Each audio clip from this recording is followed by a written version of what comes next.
Hello everyone! Welcome. Can you hear me okay? Are we rolling? Are we live?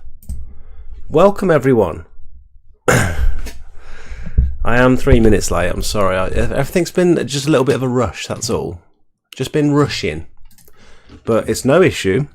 We've got a couple of guests on tonight, and I've just got to figure out how to send them a link. Google Meet online. There we go. Nice. Howdy. Good evening. Jamie, welcome. Tintins. Taper, welcome. We are going to be, this evening, answering some questions from a new business. Two lads that are just starting out, and they are... I'm just going to do my best. We've not really met before. We spoke very briefly on the phone, and I'm just going to do my best to answer all their burning questions, I suppose, and just see if I can help out at all. Never done anything like this before, really, apart from just doing this on the live stream every week. Wolves, welcome.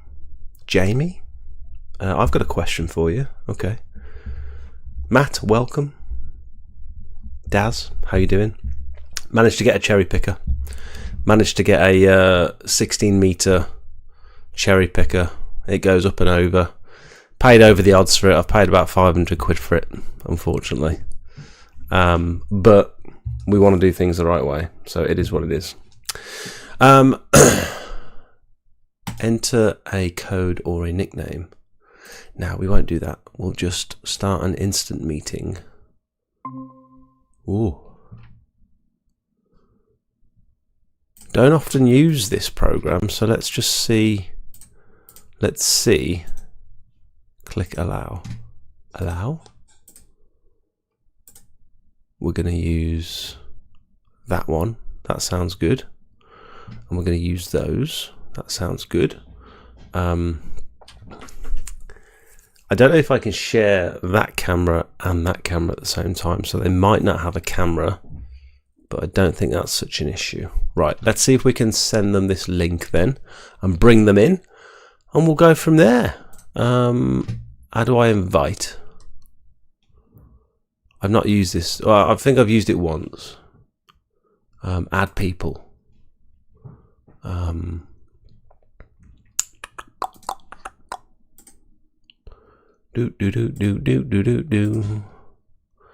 been holding the fort today at the unit while the lads have been out and about doing some pressure washing work, and I'm getting absolutely bombarded with quotes and stuff to do. It's actually wild how can I just share that? That might be cool if I can just share the entire link. It's just extremely difficult to stay on top of everything at the minute. I'm getting inquiries from all different angles. Luckily, my Google spreadsheet, my form, I'm sending everyone to one place, and that's working really well because now I've got everyone in order, and I can sort of keep track of the progress of each job. So that's going really well, and that's necessary, I think. Right, try this link. No idea if it will work. Do. Hello Simon, welcome. Stephen, watching the live stream and your recent Indian Sandstone video at the same time. Nice, that is dedication, that is.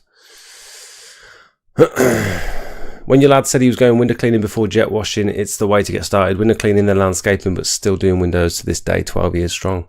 Yeah, I think window cleaning is a great foundation for upselling sort of bigger ticket services, definitely. Yeah, 100%. Any info on back 50 dilution in a 5 litre pump sprayer? Yeah, generally it's 20-1 or 1-20 on roofs, or 1-30 on ground surfaces as a preventative. So if you're in a 5 litre pump sprayer, you're going to want 250 ml to 4.5 litres of water, I think. Is that right? 250 mil to 475 mil. I don't know. You're going to have to do the maths yourself. I'm sorry. Cedars, welcome. You're the only reason I know what day it is today. That's funny. We rolling? We are rolling.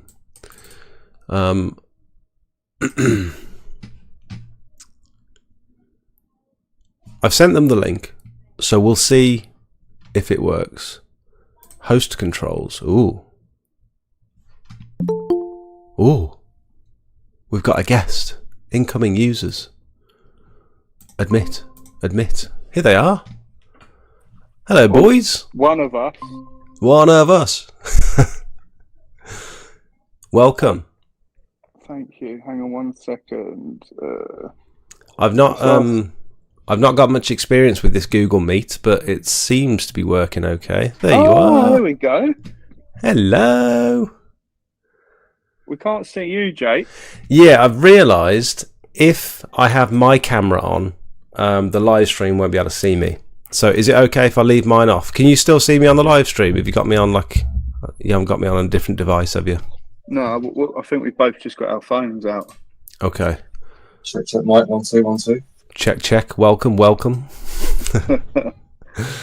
Right then. Oh, this is perfect. I can stack you on top of each other. That's ideal, that is. Can I go on top? Yeah. Right then. So we haven't really met at all. We had a very brief 5-minute conversation. Are we currently live now or not? We are, yes. Oh, okay. Is that all right? Yeah, no, that's fine. I was just wondering.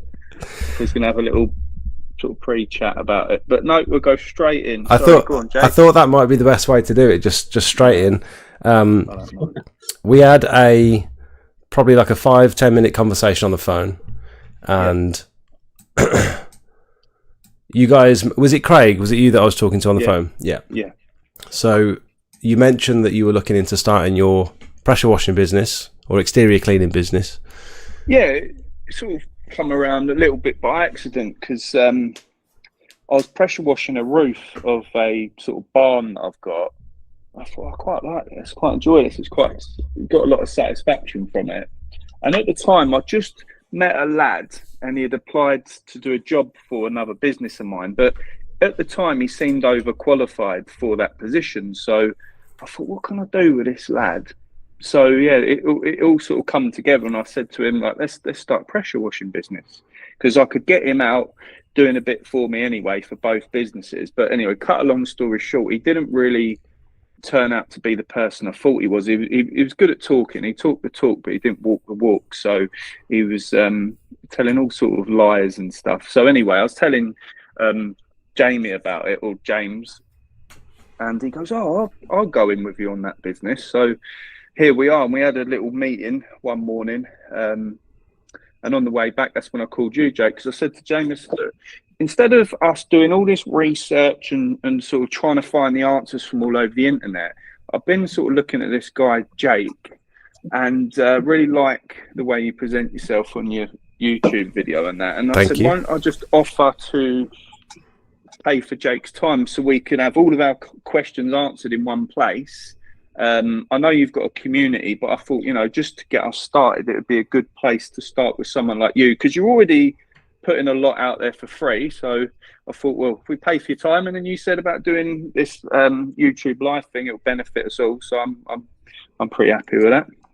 Yeah, I think I get quite a few people say we'd love to hear from more people that are just starting out, and all their sort of fresh questions that they might have. And so I've had quite a few guests on the live stream where they've been fairly experienced. They're either professionals or they're suppliers, and they already sort of know what they're doing. But it's nice to hear, those questions from someone who hasn't really spent long doing it yet. And so it's all the questions that I forget when you're sort of 5 years in. You forget you go through those things in the early days.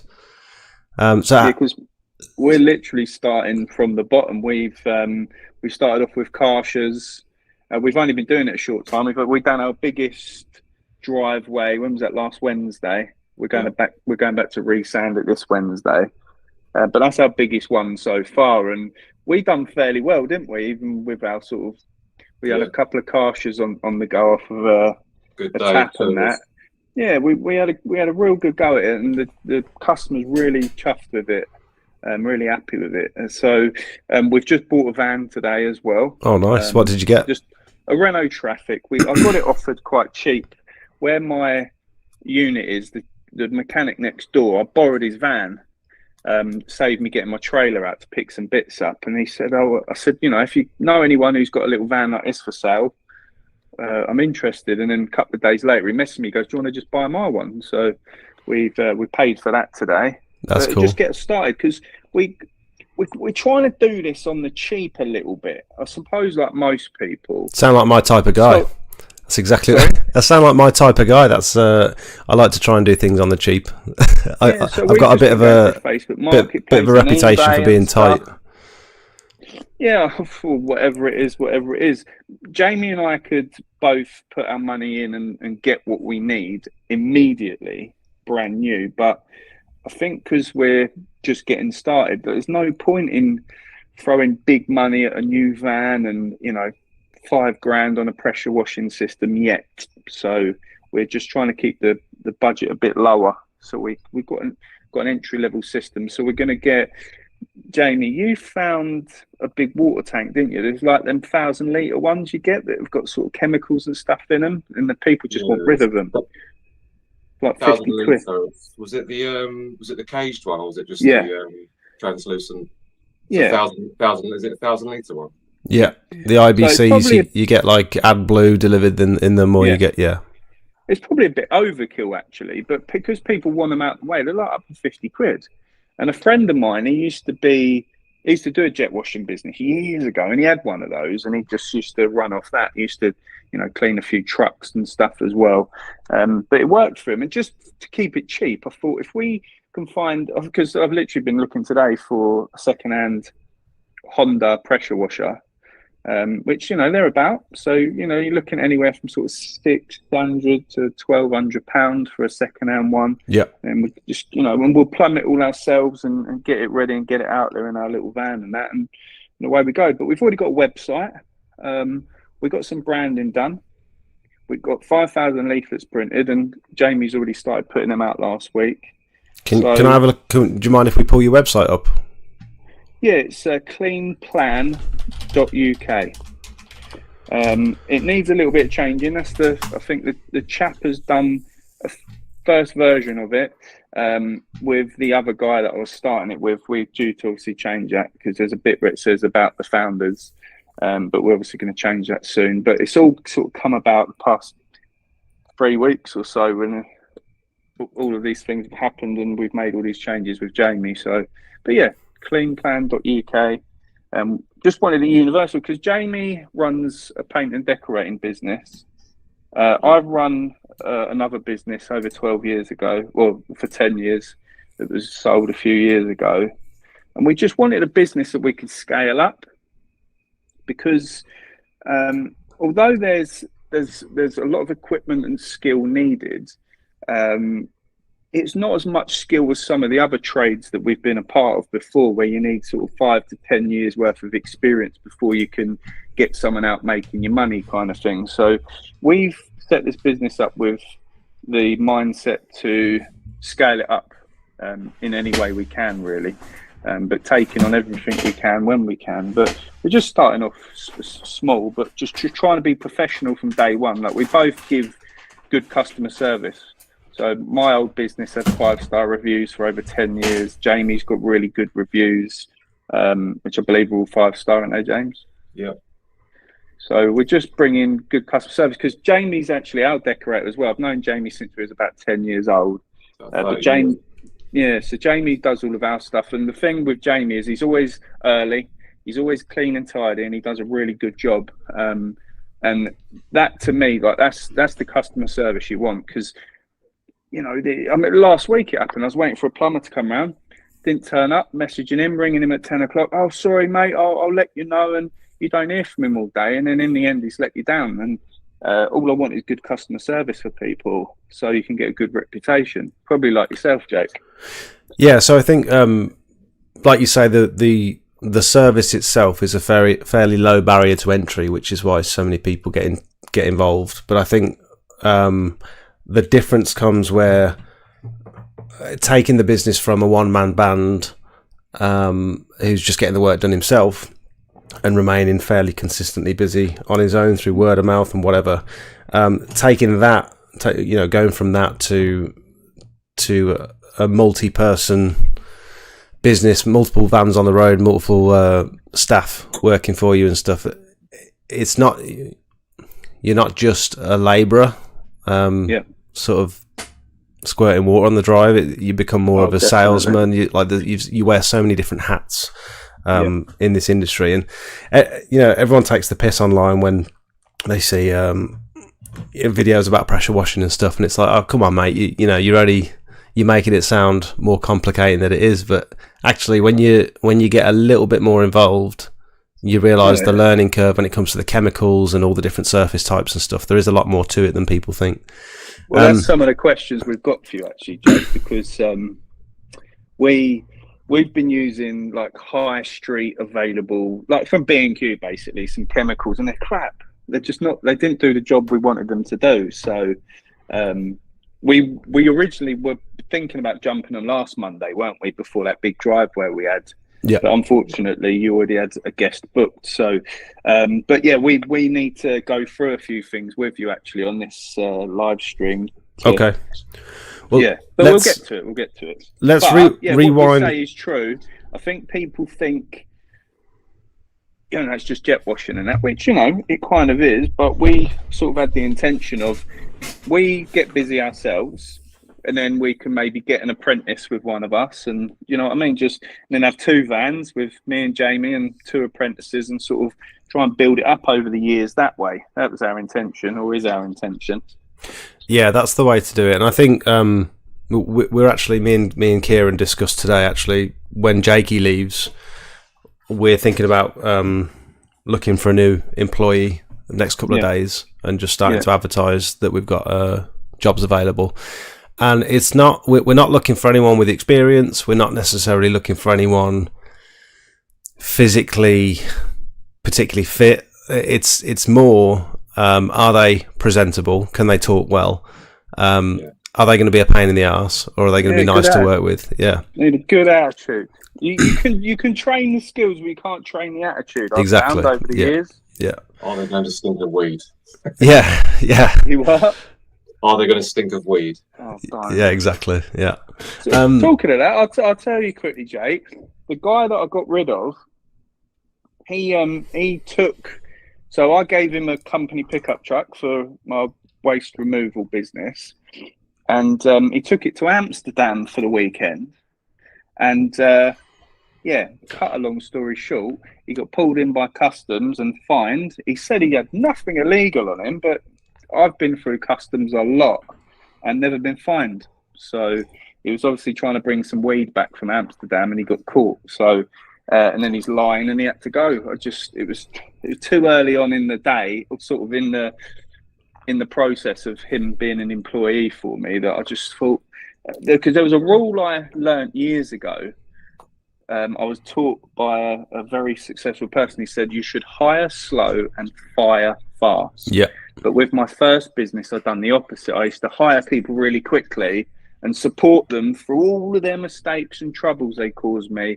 And I'd support them for years until I just had to let them go. So with this chap, I just thought, do you know what? There's been a couple of things now that have sort of flagged up in my mind, and he's got to go. So he just had to go. But it's sometimes worth just cutting them off quickly rather than spending all that time giving them second chances. And you just think, hang on, if I had someone different, my life could be so much easier. And that's why I know with Jamie, this is going to be a good thing, because we've known each other for a long time, and we did that big job on Wednesday, and we just had a bit of a laugh, didn't we? The time flew, because we're both quite sarcastic people, and we're just having a good old laugh like the old days. Because although me and Jamie have known each other for over 30 years, we're not terribly close. We haven't been very close for those sort of past 20 years, really. But now, because Jamie does our work for us and stuff in the house, we've come a little bit closer in the past couple of years, and then I'm quite excited to have something going with Jamie now. He's a real good guy, and I'm looking forward to what we're doing.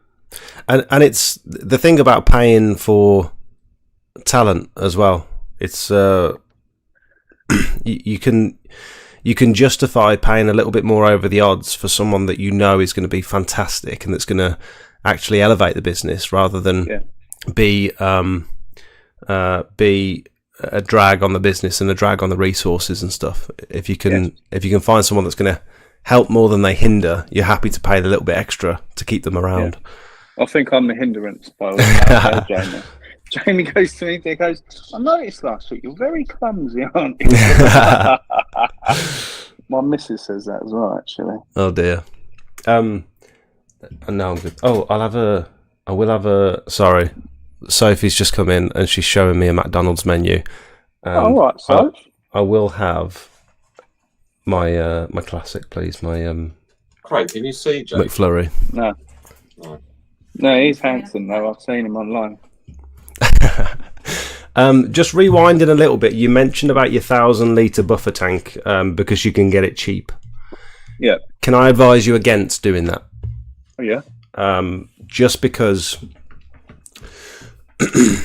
with the Renault Traffic or whatever type of van you plan on putting that in, you're never going to drive around with it at capacity because it's just going to be way too overweight. At a stretch, you might drive around with it at half full, which could potentially be dangerous.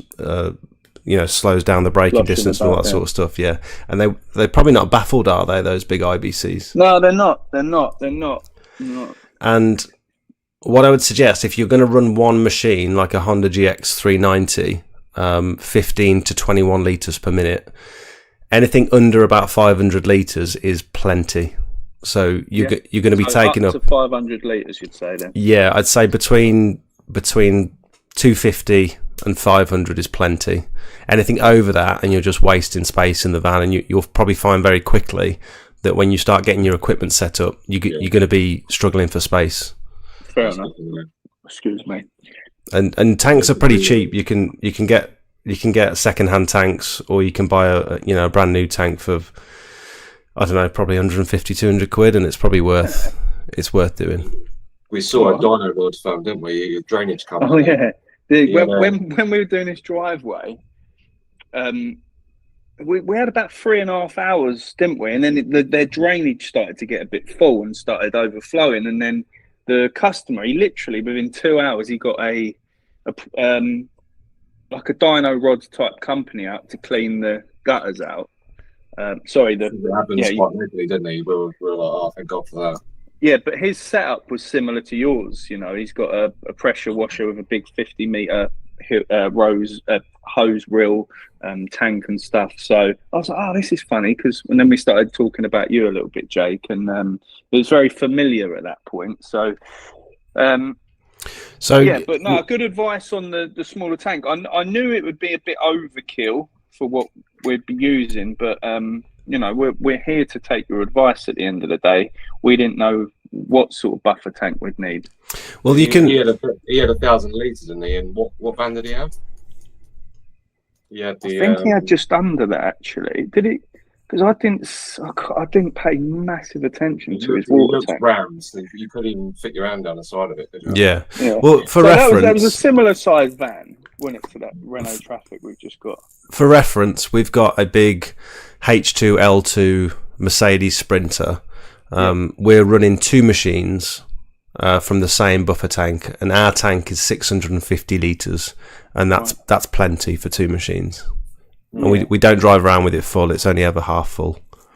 And when because you've got the twin pressure washer set up, how often are you using them both at the same time? I'd say probably on most jobs where we can, because with two people there, you sort of might as well. When I hired Jakey, I didn't really want to hire him and just have him stand there with a broom, because I know he'd feel a bit useless. And I think the best thing you can do, providing the water allows for it, if you've got enough flow from the customer's tap, and if you're already turning up with half a tank, you might as well get two people on it if possible. But it's not many people do that. Like, it's normally a one-man job. Yeah. So we're a little bit of the exception when it comes to that sort of stuff. Yeah.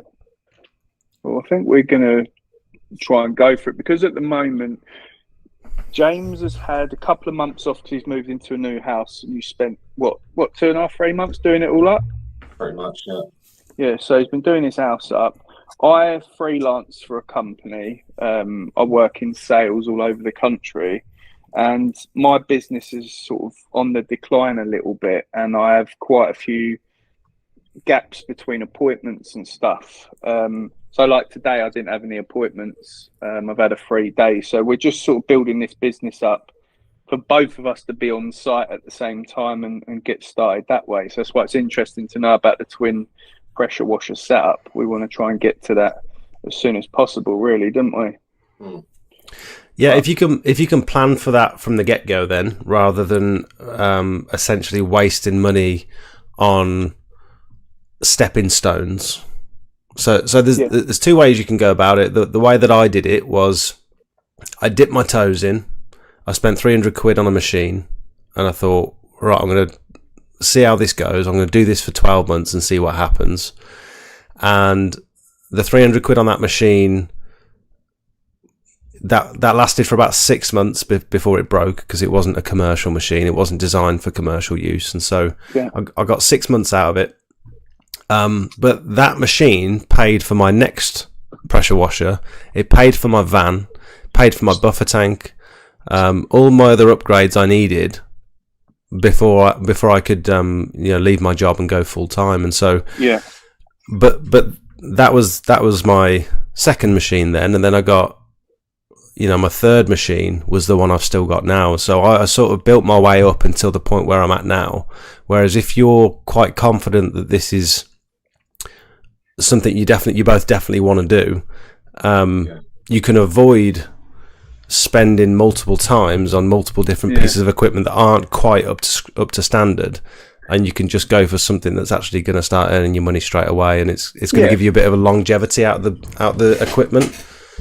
Yeah, and as much as I've sort of mentioned, we want to keep the budget down. We want to try and get something that's commercial grade from the get-go, so we haven't got to revisit it. And I appreciate that if this was 20 years ago or 15, 20 years ago, we might not have been able to afford to get a van and get this sort of more commercial grade equipment. Although we're trying to be sensible with it, we're in a good position, the pair of us, to be able to come in sort of midway, not like super professional like you, because you've been doing it for 5 years, but at least we can sort of come in halfway good and get cracking with it. But it's something, like, just because of what I said about customer service, I think anyone who's listening to this would know that, I don't know, if you picked 20 plumbers or 20 carpenters or 20 electricians, you might only get a couple out of those. I'm really sorry, I've got to let my dog out. I think you're good. You're good. It's going to be sick. I think he's going to be sick. He's showing all the signs of being sick. Go on, boy. Go on. No, get out in the garden. My dog does that. He went to the door because he wants to be sick, and he's like, "Oh no, it's cold out there. I'll be sick in here instead." Yeah, my dog suddenly starts gagging out of nowhere, and you're like, "No, not the back door." Well, we got 3, so we got triple the trouble. Sorry, what was I saying? 20 electricians, 20 plumbers. Yeah, so you pick a selection of tradespeople like that plumber last week, who happens to be a friend of mine, by the way, which is very disappointing. But you're only going to get a couple of those who show really good customer service and who say, do what they say they're going to do. You set an expectation, you've got to at least meet it. But I've always tried to exceed it in my businesses, trying to, exceed all expectations. So I feel very confident that between myself and Jamie, we can bring a really good customer service, even though we're kind of winging it. We're, what we've done on Wednesday with that big patio job. I just kept saying to Jamie, it's all learning.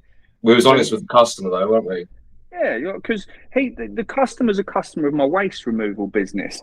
And he's a real nice chap. And I said, look, we're starting this pressure washer business. And he goes, oh, we've done his patio a few weeks before, but he's got a really nice big house. And he said, if you could do the driveway and the gutters and everything. So a friend of mine's got a Skyvac that he doesn't use, so I'm going to get that off of him and borrow that for a little while. But yeah, we just want to bring good customer service, because that's half the battle won. You could be the best plumber or the best pressure washer in the world, but if you don't turn up, or you turn up late, or you let the customer down 3 times, it's like, what are you doing? I don't know how some people make money and stay in business, because all of my other businesses have been from word of mouth. We've got more business. I've not had to advertise other businesses other than sticking leaflets through doors in the early days, and then from there all word of mouth has come our way. So I believe that's the same for all businesses. I think, and another thing, go on. Sorry.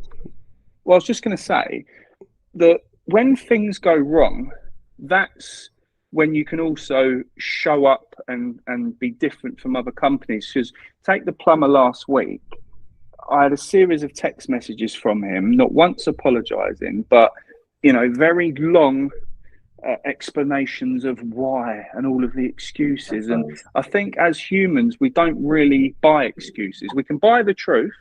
We can buy, I'm really sorry, I've messed up. How can I help fix this?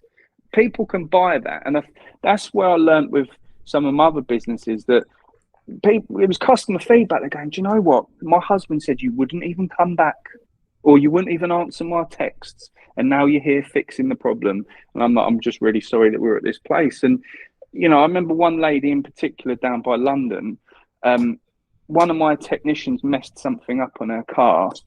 And then I said, I'm really sorry. And then we get down there, fixed it all. And then she recommended us to her friends, her family, her neighbours. And we got thousands of pounds worth of work after we basically messed up. We messed up. And because we dealt with it so efficiently, well, I just said, I'm really sorry, let me fix it. She was perfectly happy to keep dealing with us. And I had that over a sort of a 12-year period. I had that a handful of times, and everyone commented how well we dealt with the problem, because a lot of tradespeople in particular, they're not really accountable, and they make every excuse they can. My dog ate my homework, and that's why we've got a problem today. And that was something I've learned. So I'm so happy to be with Jamie, because Jamie's the same. Jamie will, so I'm sorry, I'll fix that. Get it done. Just get it done. Yeah, I think it doesn't matter how well established you are. It doesn't really matter on the how much you've spent on equipment and stuff. If you care, that sort of shines through. And I found the people that are the most successful are the ones that really care, and they're the ones that have got the best reputation. And I think failure, and when stuff goes wrong, that is an opportunity to show integrity and to show how you're going to turn up and fix it. And bloody well learn from it as well. Yeah, it's always an opportunity, definitely. Do you have you got like a list of questions? Is there an order that you want to go in? Is it like equipment, surfaces, pricing? Yeah, Jamie wrote some down, as did I. So my ones are, so I like processes. Like for example, in this trade, the first process is going to be quoting. So do you have a particular software you quote from, or you just do it by the square meterage? And the other sort of questions alongside that question is, when you're quoting, I noticed on one of your videos you said you charged it £4 per square meter. That was a while back. For general, so if we only have to go there once, i.e. if we don't have to go back and resand it, it's £4 per square meter now. That used to be about £3.50 or £3 per square meter. But so tarmac, resin, natural stone, what are the others? All the ones where you don't have to go back. You clean it on the day. Yeah. You chemically treat it. So we chemically treat all of our surfaces now, pretty much. So whether it's a hypo treatment or if it's not safe to use hypo, so if it's tarmac, for example, we'd always put some biocide down afterwards. Those are all £4 per square meter with a minimum charge. Our minimum call. with the sorry, was that all included? So that's clean, the sanding, and the chemical. No. That's if he doesn't need to go back to resand. Oh right, yeah. So with the chemical treatment and jet wash, it's £4 per square metre. Yeah. With a minimum charge of around about £135 just to turn up. So it doesn't matter how big the area is. If it's just a couple of slabs out the front, it's £135 to get us out there. We generally chemically treat all of our surfaces just because I've returned to people's houses after they've had other people do their pressure washing, or they've done it themselves and they said, I only did this 6 months ago and it's already started to grow back. And I've noticed that with my own patio actually last summer. Yeah, and you can see where the algae is growing back in the pattern of where you pressure washed it. So in the places where you got a little bit closer, you can see the marks of the pressure washer. And to avoid getting that algae regrowth in those same patterns, that's what I started doing now. I just treat every surface the same. We chemically treat them all, and that sort of sterilises it and kills any organics. And so when the algae does start to grow back eventually, it's growing back evenly and not all streaky. Yeah. And then, cool. So when you're sort of re-sanding, do you price it at like £4.50? Oh, what was that? You what? She's out of bed. Oh, she's up. She's awake. Oh god. Oh dear. You've been caught. Yeah. It's right. The little one's just stood at the top of the stairs in the dark. So with block paving, I used to be at £4 per square metre. Now I'm at £5 per square metre. That includes the sanding. And does that include sealing as well? No, so that's just including coming back on a dry day to brush some fresh kiln-dried sand into the joints. Again, minimum charge of around about £135 for a small block paved area. Okay. And that includes a chemical treatment as well now. I never used to chemically treat block paving because I thought it always looks good without. You never really need to unless you've got crazy black spots on it. But again, it does make a difference. Yeah, that's what we want to do. So we'll get on to the chemicals. So it's minimum £135 just to get out and do any sort of pressure washing with someone. You've got your tarmac, your resins, and your, would you say it was sandstone? Natural stones, yeah. Sandstone, limestone. You're at about... so you're still at £4 a square metre with those currently. Yeah. And if you have to come back and sand, it's £5 per square metre. Yeah. And when it comes to sealing things like that, what do you charge per square metre for sealing? Sort of depends on what they want to achieve. I went on the Smart Seal course a couple of weeks back and people were telling me I'm a little bit cheap with the sealing, but I'm at around about £12 per square metre all in. So that includes that includes the wash. Yeah. That includes the wash as well. But it also depends on how many coats you're intending to put on and what sort of quality sealer that you're going to go for. So you generally find the higher the quality, the higher the cost. Or if you're happy going for a budget sealer to achieve the finish the customer wants to achieve, you might have to put more than 1 or 2 coats on. So, for example, we did a sandstone. We sealed a sandstone patio last year, and it was just with a basic screw fix sealer, but we ended up putting 4 coats on because we wanted to achieve like a deep gloss, like shiny finish. With 2 coats, you get like a matte sheen, but with 4 coats, it builds it up and you can really start to see the colours come out. Yeah. Okay. I was going to ask, how do you go about pricing up for the like square meters for the chemical? How would you go about sort of the quantities of the chemicals and the kiln sand? How much sand you need?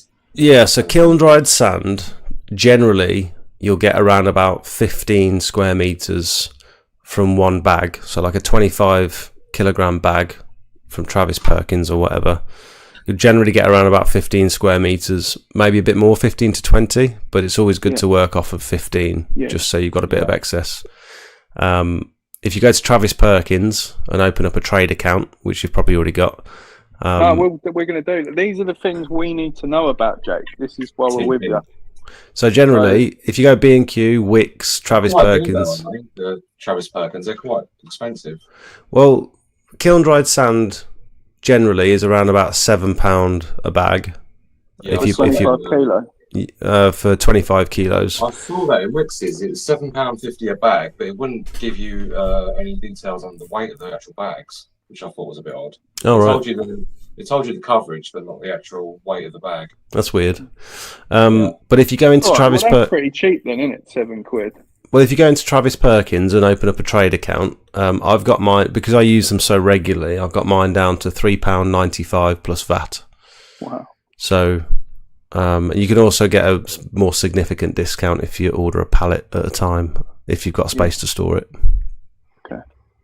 That's good to know, because we can actually go ahead now and put in quotations for another job that we got, because they've asked for cleaning, sanding, and chems. So we were a bit stuck, weren't we, of working out quantities of sand and chemicals. And still on the sort of subject of quoting, Jake, do you have a quoting software, or do you just literally do it by the numbers and text it or email it over? Because that was a good thing. That was one of the things that really stood out to me about you, was when I was watching one of your early videos, you said, we always do a breakdown of the quote, and we get most of the quotes we give, we actually get as business. And then you said something, I think it was about your mum, got 2 quotes similar in price, but she went for the one where they broke it down. And I thought, well, psychologically, for the customer, that's what people want. So that's why I sort of asked, do you have a software, or do you just do it manually? No software, but the thing I will say, I still think that's good advice about breaking it down. However, we've got this private Discord, this Discord community where I'll see people post their quotes, we share our prices and we share our quotes and stuff, and I'll see people going into far too much detail when it comes to that breakdown. So they'll watch that video, and then they'll think, right, I'm going to break down all the costs to the customer, and they're telling the customer their price per square meter, and then they're telling their customer exactly how many bags of sand they're going to use and what that's going to cost them, and how much they've charged to apply the sand, and like there's almost too much detail in there. So once we get off of this call, Jake, would you be able to send me like an example of how you would send a quote to me if you'd come out to have a look at my patio or whatever, just so I can see it from the customer side, the one that works best for you, basically? Yeah, so I've got I can send you the one that I've got in the Discord, because that'd be really helpful. I've got an old quote here, General Guides, a typical quote of mine. So I've got a quote here where I've sort of broke down. The prices aren't necessarily accurate at the moment, but I've just got the breakdown of how I explain it to the customer. I've got disclaimers as well. So now with pretty much every single exterior cleaning quote that I'm sending, I'm also sending a waste disclaimer to say any waste produced during the cleaning process, such as sand, moss, weeds, that'll be left with you. Ideal for a compost pile or a garden waste bin, or if you prefer, I'm happy to bag it up.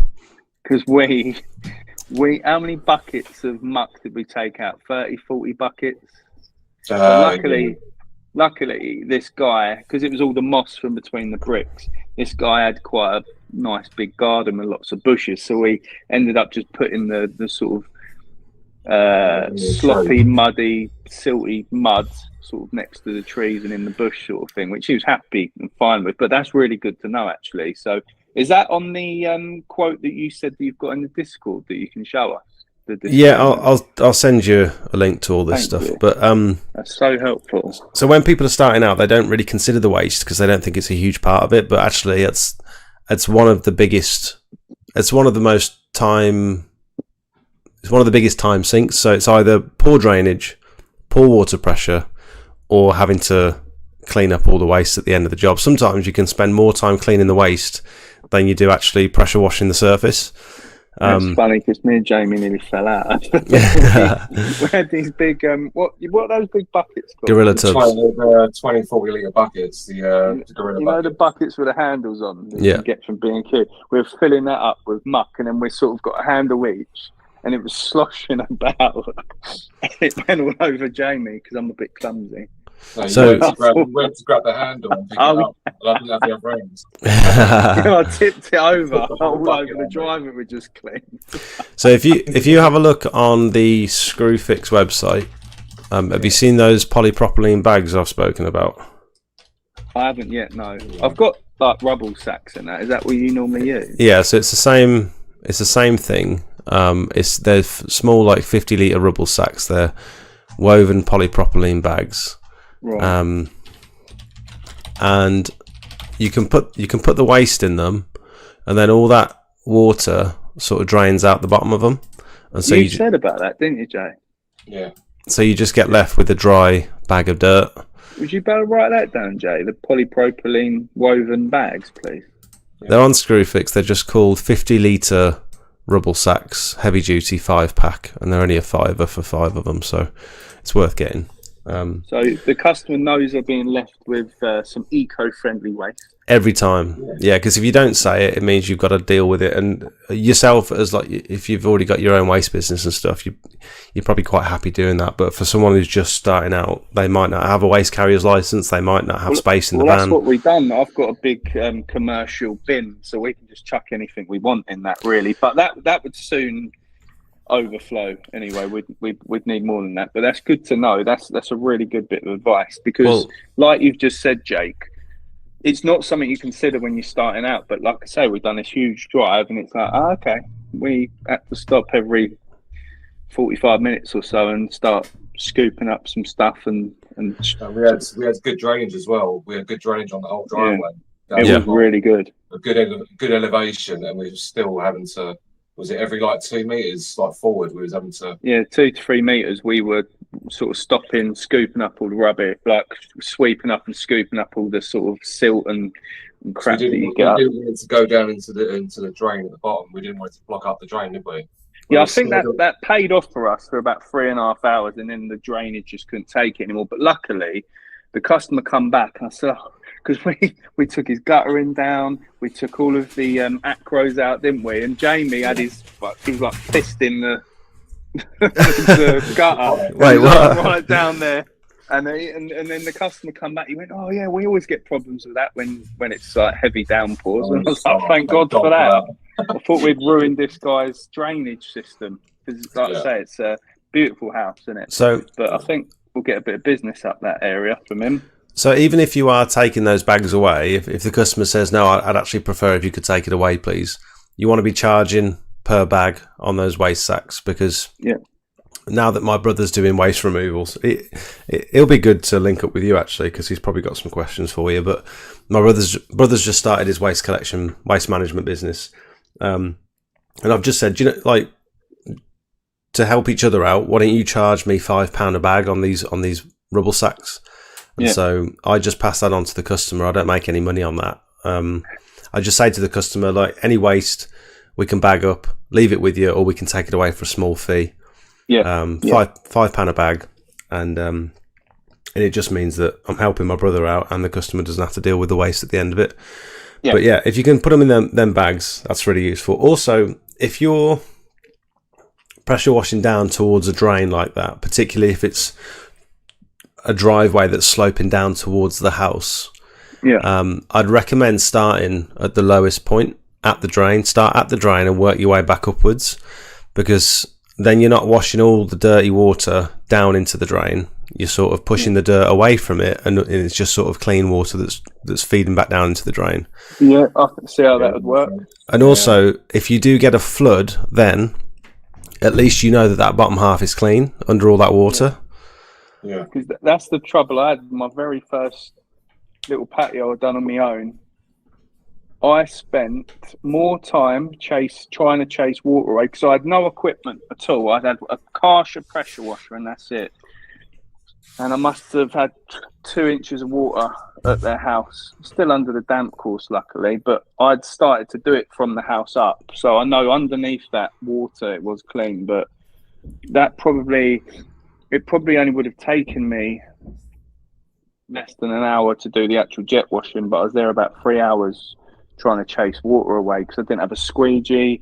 I had a basic broom, and it was too much of a slope for me to deal with on my own. That's why I think this business is a 2-man job. You know, a more skilled guy, an apprentice maybe, would be ideal. But that was like I always like, with whatever businesses I've started over the years, I always like to mess up as early as possible because you do the most learning then. And yeah, I did see it as a 2-man job then, this job. Yeah. It was a relatively small patio, and I struggled just with water management. SDJ Exterior Cleaning asks, where are these guys from? Well, Jamie lives in Essex and I live in Hertfordshire. Nice. Yeah, so we can get a nice spread across the counties and stuff. There's plenty of money around here. So yeah. Cool. Okay, so we've basically gone through the pricing structure. How are you planning on measuring the driveways out? Because some people don't even bother with the measuring. They're just quite happy. They've got enough experience where they can turn up and just gauge how long this is going to take me. I'm happy with a day rate. To be honest, for me, I think a day rate leaves so much money on the table. I wouldn't. No, I'm not interested in that. We want to just do it fixed so everyone knows where they stand. I've just lost my train of thought there. How are you going to measure up? Oh yeah, so I mean, I saw that bit of equipment you got. That's marvelous. The Moja. What's it called? The Moja. That's it.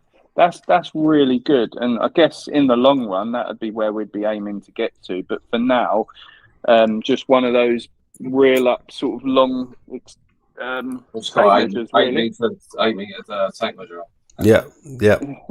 It works. But you got to start somewhere. Definitely works. Yeah, it's also Google Earth is good. So if you can have a little look on Google Earth, and have you got a PC or a laptop or anything that you can use? I've got a Mac. So if you go on to Google Earth, I don't know if you're aware, but you can click on historical imagery, and you know quite often the Google Earth image is crap, and it's got it's, covered in shadows and pixels and stuff. Yeah. You can scroll back through the years to find a cleaner image, and that massively helps if you're trying to quote a job remotely. You're not able to get out there, but you want to give them an estimate or whatever it might be. Yeah, and you can use the measuring tool on Google Earth to get the area. Really quick and dirty way of just sending a quick price over. Yeah. I guess really we're on to sort of my questions were about what chemicals for what surface, and then what sort of nozzles you'd need for certain surfaces as well, because I noticed in one of your videos you mentioned that certain nozzles at certain pressures can cause sort of damage to whatever paving or whatever it might be. But I guess chemicals, that would be a good one. So you say you've got you have a bio side. Is there a specific one, or have you used several? Which one comes out best for you? And because what we did, say this last drive we did last week, we jet washed it all down, and then we used a foamer, that you use for like car shampoo. Mm-hmm. We put a chemical in that and we foamed it up. We let it soak in. We washed it off. We foamed it again, let it soak in. But it was one you're supposed to leave. So we ended up doing that twice and leaving the last one. So we're hoping when we go back on Wednesday, it's done something. But to be honest, it was a load of old crap. Yeah, it warns to not make sure you don't apply it if it's going to rain for the next 4 hours. Sort of treatments. So what dilution did you put it on at? We literally put it neat into a foamer. And it had plenty of coverage. That was pretty decent. Yeah. So biocide. But biocide, like BAC 50 and DDAC, they're natural surfactants, and so they'll go a long What are way. they called? You like to write these down, Jamie, please? Yeah. So BAC 50. Sorry, I'm not actually being lazy. We got back from France at 4:00 this morning, and the house is upside down. All my stuff's out the office and not in No the worries. car and stuff. So No worries. I was just saying sorry to Jamie, really. So the main ones are BAC 50 Love you, Jamie. and Sorry, back 50, 50. Yep. That's and a biocide, is it? yeah, and DDAC, DBAC. DDAC, DDAC. DDAC. Yeah.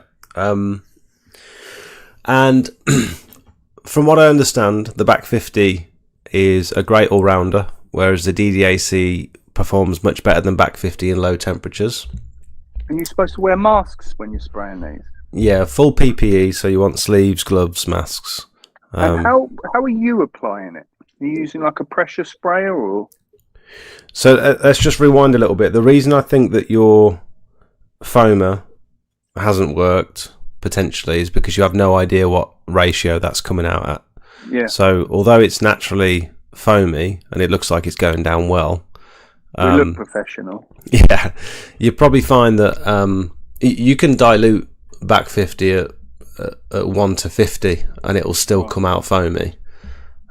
So we're diluting it at around 1 to 20 and leaving it on and then hoping it doesn't rain within the next 12 hours so that it's nice and effective. But if you're putting that on...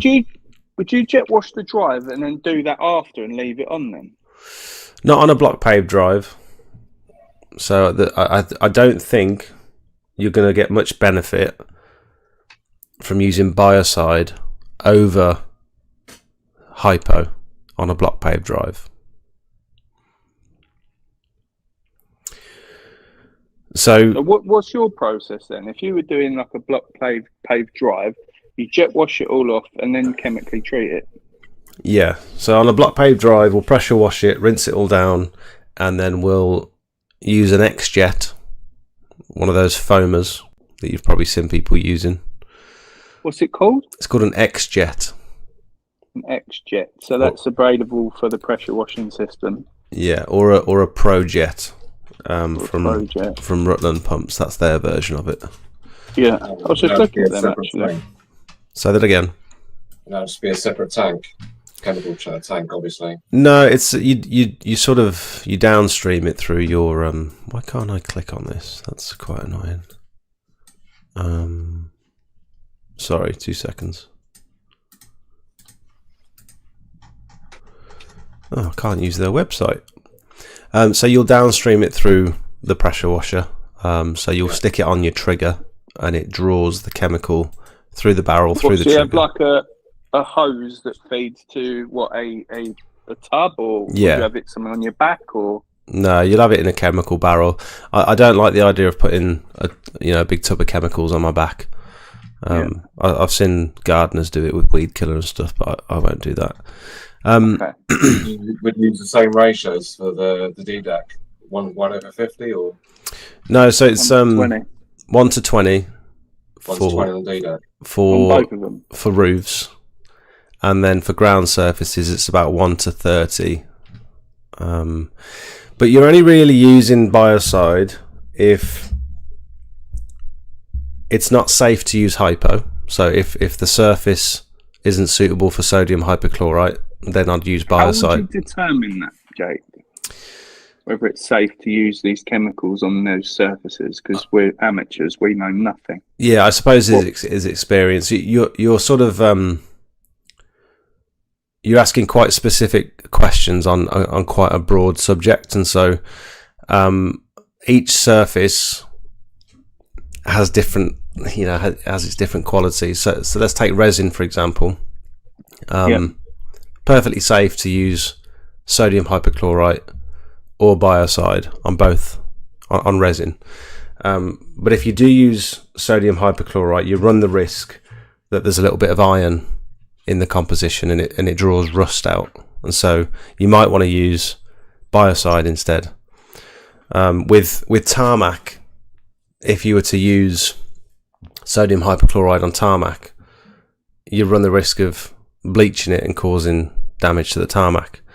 And so that's interesting. you're gonna massively discolour the driveway, whereas you do want to put something down because tarmac's really susceptible to moss, so you probably want to put a biocide down afterwards. So any tarmac is biocide only, really, because you don't want to bleach the drive, obviously. Yeah, so if it's quite new, I suppose. Let's go through some surfaces that I wouldn't use hypo on.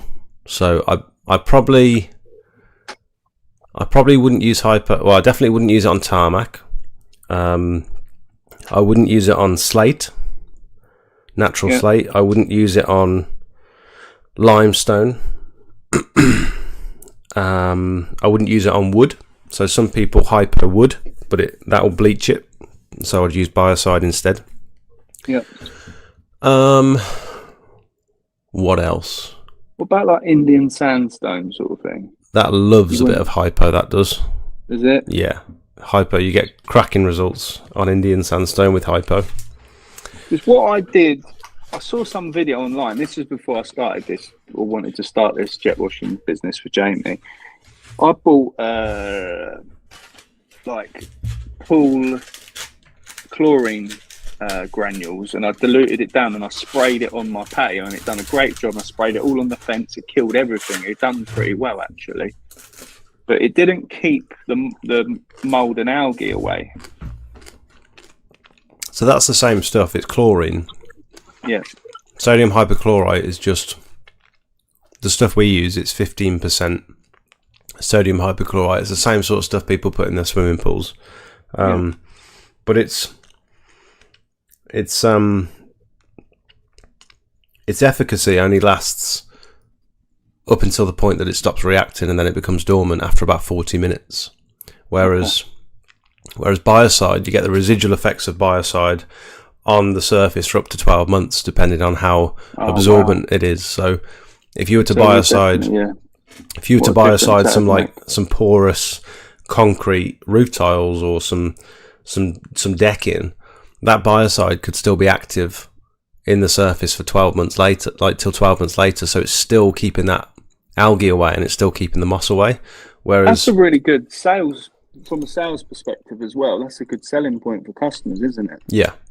But if you want that instant hit of, I need to clear these black spots, or I need to clear this staining, you're going to want to opt for sodium hypochlorite, because you can get a much stronger mix down quicker, and you're not waiting 6 to 12 months to see results. Okay. So biocide's a great one for prevention. Not so good for instant results. Okay. And when we're talking about chemicals and stuff, it's it's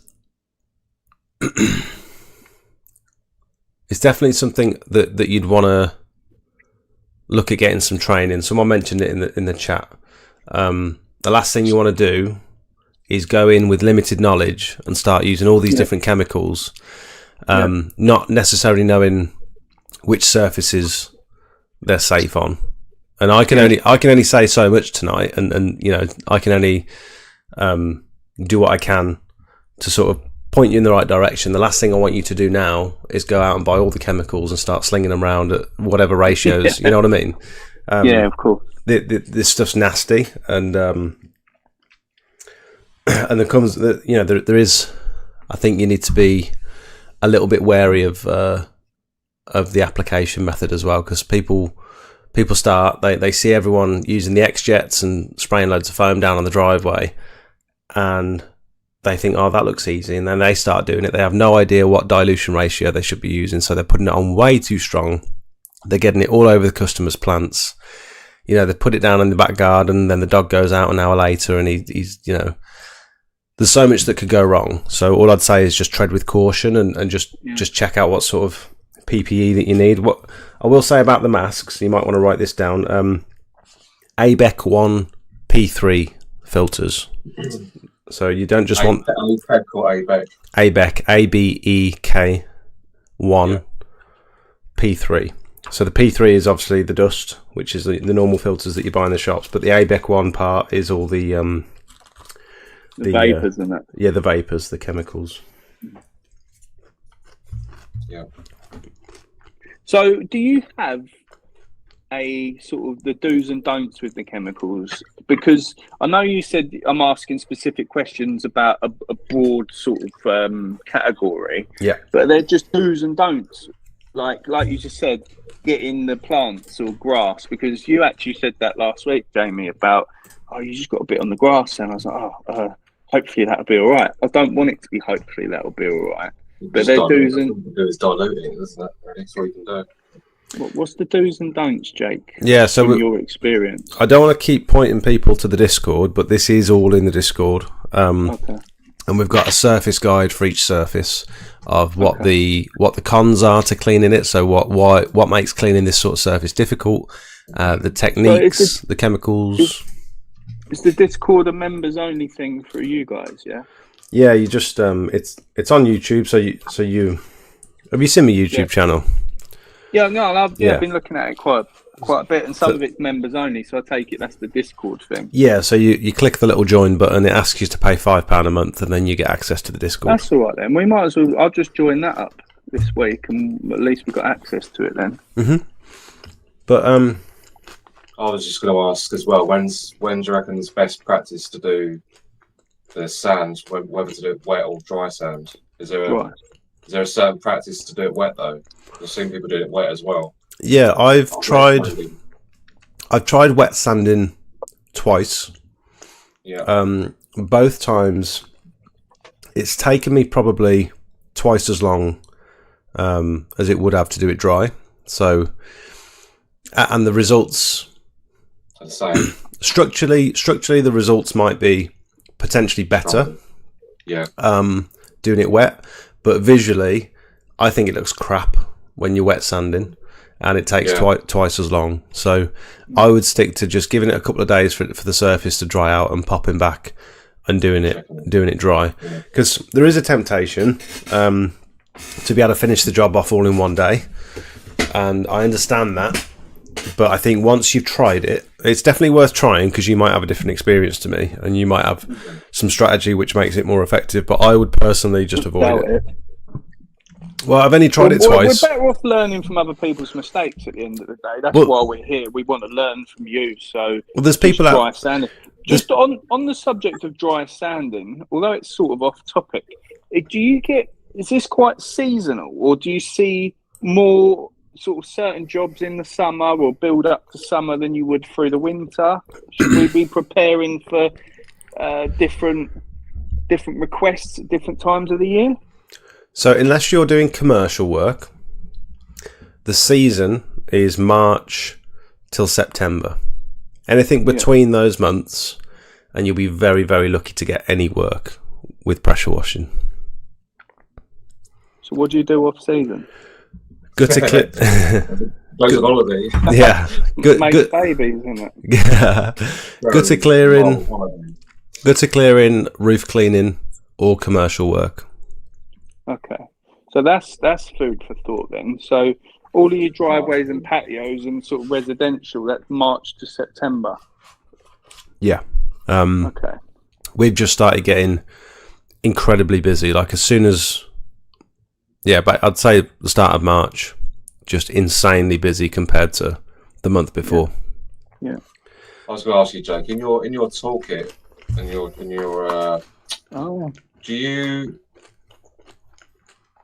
are you prepared with your own pipe cleaning kit, like for the drainage, like in case you do? Have you ever blocked any drains up before and had your own pipe cleaning kit? To what extent, like a full-on rig to do it? Or... Well, the reason Jamie's asking that is because when that guy got this dyno rod company out, the guy said, why don't you get yourself a set of like pressure nozzles that they use to clean out drainage, to clean out the drains and stuff, because it's like an extra bit of work, I suppose. You could do drainage sort of things, but is that something that you would entertain, or is it something that you have on board where just in case you, or even as a precaution, like if you was to do it yourself, if you was to accidentally block something up yourself? So it's the same equipment, So you can use the same pressure washer, just you stick a different type of hose on with a different sort of wiggly attachment on the end, and you send it down the drain. Yeah, that's what I meant. Yeah, and you blast it through, and that's all well and good. And I think you're probably a good idea to keep one of those in the van. Yeah. However, I would suggest, in my experience, staying in my lane has served me well, because any other venture that's outside of pressure washing, or that's outside of the jobs that I'm trying to do, they serve as a bit of a distraction. And unless you already have that knowledge about drainage, I potentially wouldn't get involved, because it's an entirely different job that you potentially know nothing about, and it's a whole it's a whole nother body of knowledge that you've got to learn. It's the same as if I started detailing cars tomorrow. I have no idea how to properly as a precaution, it might be a good idea. Because if your friend didn't call out that dyno company, then we would have been. It would have taken quite a while to get rid of that water. So luckily he had an issue with it anyway. But we could have opened ourselves up there, because if that customer was a bit of an idiot, he could have gone, "Well, you blocked my drain now," and then we might have been liable for, I don't know what, some sort of payment. So we avoid this by, when we're quoting the job, I'll say, have you ever had any issues with drainage, any flooding, when there's been heavy rain, any problems anywhere? Because you can always see the areas, they're either sunken slightly, or the blocks are out of line, or we had that. The patios.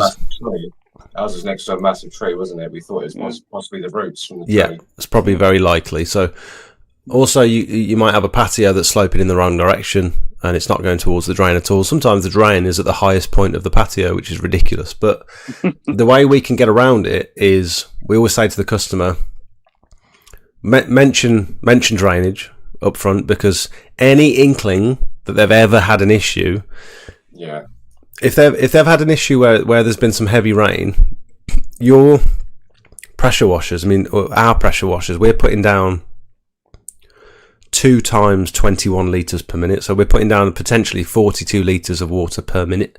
And so it's going to expose any drainage issues. And we can get away with it by saying, well, look, we're not washing towards the drain, so nothing that we've done has caused that.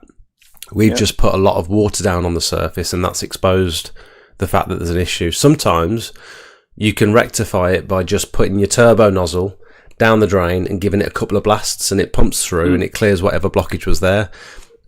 In my opinion, that's the most I should have to do.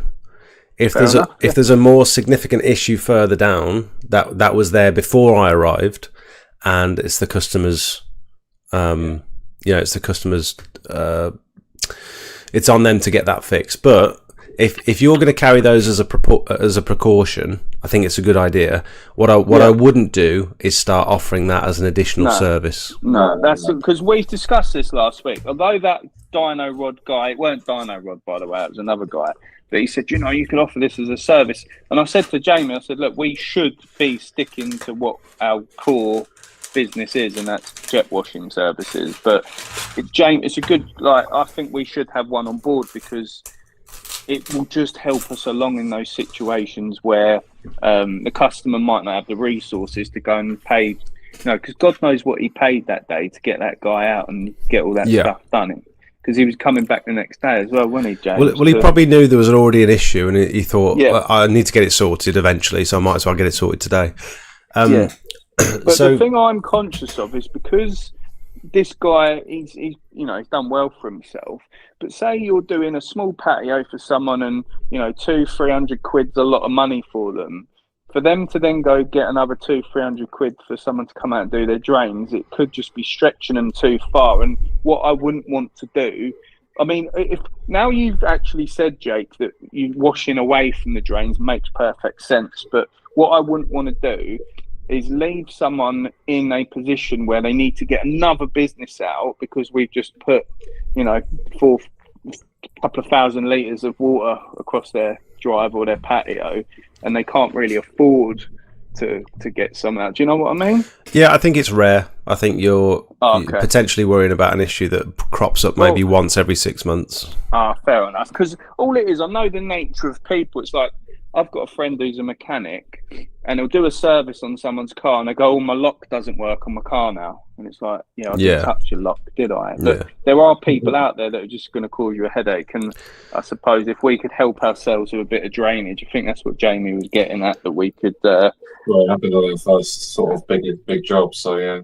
Yeah, so I think that would be a good bit of equipment to add to the arsenal eventually, just in case. It's good that you've got that job out the way early, because that sounded like it was a big job. You've got small machines, and it flooded, and there was loads of dirt, and so it's like a bunch of stuff. That sounds like a bad first job, which is good. We had a good day, didn't we? Yeah. The thing is, we haven't even given the guy a price, because he trusts me with other stuff that we've done for his family anyway. So we've got to give him a price for this. But it'd be nice to break it down like you would be able to see. If you could show me that before I join the Discord, just because we're going back there Wednesday, and it'd be nice to have an official, like a proper quote for him, the way that you do it. Yeah, I'll send it over soon, straight after this. Thank you. So the other thing I'll say about this industry is there's a huge temptation, like I said earlier, about straying out of your lane into other services, particularly because at the end of the season you think, right, I need to diversify now because we've gone quiet. We need to figure out what we're going to do over the winter. And also, these customers are going to ask you for, do you know anyone that does gutters? Do you know anyone that does roofs? Do you know anyone that can clean my conservatory? Like, you're going to get that so often. And same with the ceiling as well. I would say for you guys, I wouldn't even entertain ceiling at the moment, because you want to prove to yourself that you can get good results before you seal those results underneath a protective barrier. You know what I mean? So you want to prove you want to prove to yourself that you can adequately clean and tidy the surface after yourself, that you can chemically treat it and remove all those stains and black spots, and that your quality of resanding afterwards is to the point where it's perfect, that you'd be happy to lock all that in with a sealer.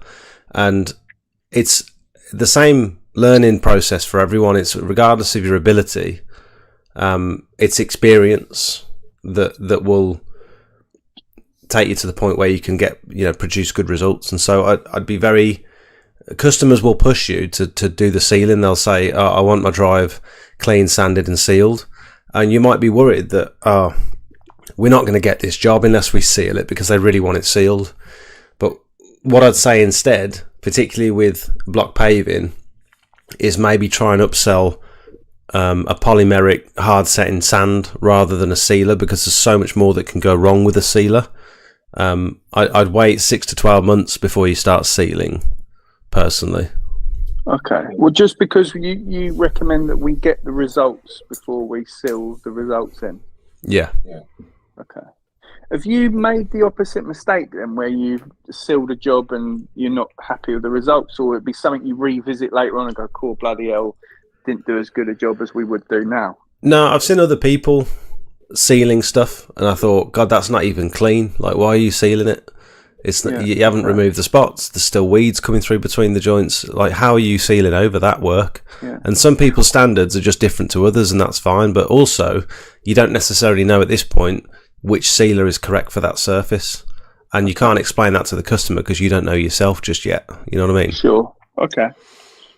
Also, on the sanding front, some of the bricks have got some quite big gaps in it where the paving's moved, where the cars have driven in and out and stuff. What do you do about that? Just apply extra sand? Yeah, the sand will fill the gaps. Sometimes the customer will want it rectified. I don't get involved in that unless it's a tiny area. You're right. Sorry, my dog My dog's winking like she's got something in her eye. Oh no. I think she might just be tired. Oh. Sorry about that. That's all right. So sometimes if the blocks have sunk, if there's a bit of bad drainage, or if the car park's in the same spot every time, sometimes the blocks sink, and occasionally we'll be asked to rectify that. If the blocks have risen because there's tree roots coming underneath, I don't touch that at all, because that is just an absolute nightmare to try and resolve. So when a customer inquires about that, where would you point them? Would you say, oh, you need to find a block paver or a builder, or what would you do? Because you don't. Unless you're happy taking that on, I would wouldn't personally, I'll say that's outside of our scope, unfortunately. Like we did a massive drive the other day. It was 170 square meters plus 80 square meters around the side, and they wanted this polymeric hard setting sand. So it was, I forgot the cost of the job, but we did their roof as well, so it ended up being like $4 or $5 grand for the entire job. And she said, can you fix the blocks around the edge, because there's 3 sections where the blocks have gone all misaligned. Yeah. And this could have cost us the job, but I've just said to the lady, look, I can have a look, but if it's tree roots, I'm not going to touch it. Yeah. And knowing that I'm going to brush sand into the joints and it's going to set hard, so it's going to potentially, she's paying a lot of money to have her drive cleaned and sanded. She's going to want it done properly, but I'm not getting involved with that. So I had a look. It was tree roots. It was all the bushes and trees around the side poking all the joints up. And I just said to her, like, I'm really sorry, it's not something we're going to get involved in. And that could have lost me the whole job potentially, because she might have wanted someone that's going to, going to do the full service. But the other guy that could potentially fix that is going to go in. It's going to be a whole world of trouble for him, and he might not know that yet because he might be inexperienced, but he'll realise. Back to stand in your lane. Yeah, you said earlier. Yeah, and don't be pressured by the customer to do all these other jobs that they want you to do just because you think there might be a little bit of extra money there. So we'll just say we'll take a look, but yeah. It's very tempting. There's all these other things that they want you to do, especially with sealing, especially with all these. Sometimes it can run into landscaping, it can run into drainage, and it's like, sorry, that you grind out some stuff as well sometimes between like patio, like I don't know.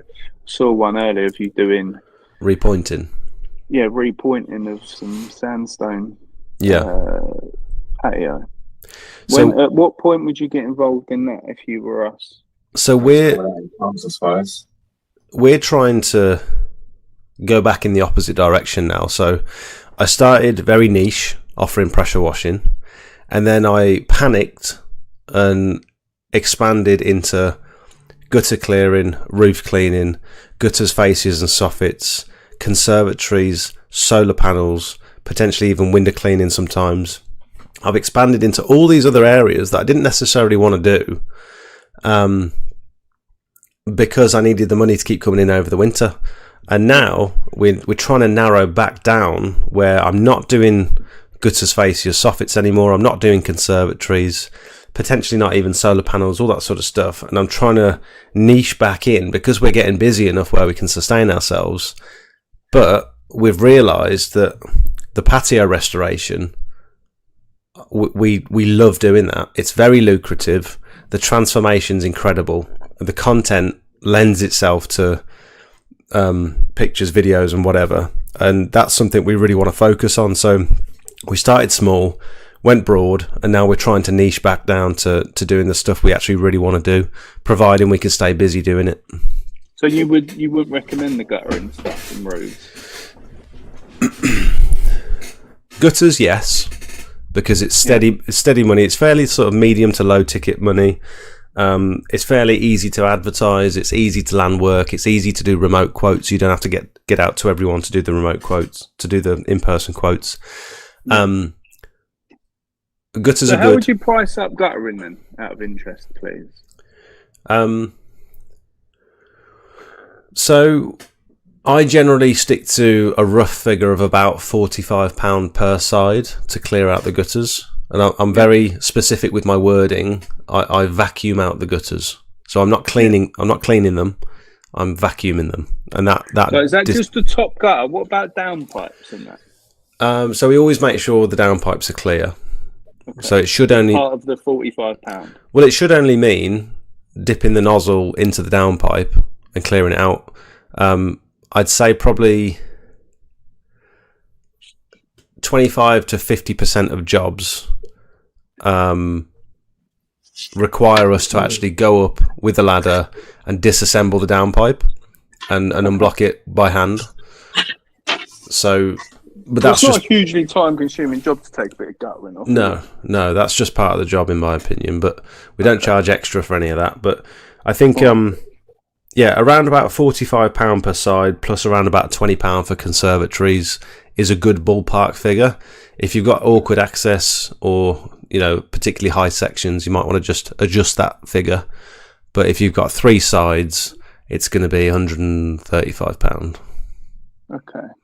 Let me see some other questions that I wrote down. Can you still see me or not? No, it's fine. I can still hear you. Sorry, so the reason I like gutter clearing is because it keeps that money coming in sustainably. It's fairly low ticket. It's easy to win. Whereas roof cleaning, I would suggest keep your feet on the ground with your pressure washer for at least the first 12 months, personally. So just patios, driveways, pathways, stuff like that? Yeah, because you're still getting used to your machine, you're still getting used to all the drainage, the water pressure issues, the difference in your pressure for different surfaces, all the different nozzles that you're going to use. The last thing you want to do is learn all that up on a scaffold tower doing a roof. Yeah. You want to learn it. That up there. No, learn it first on the ground. Learn how to deal with bad drainage and water pressure.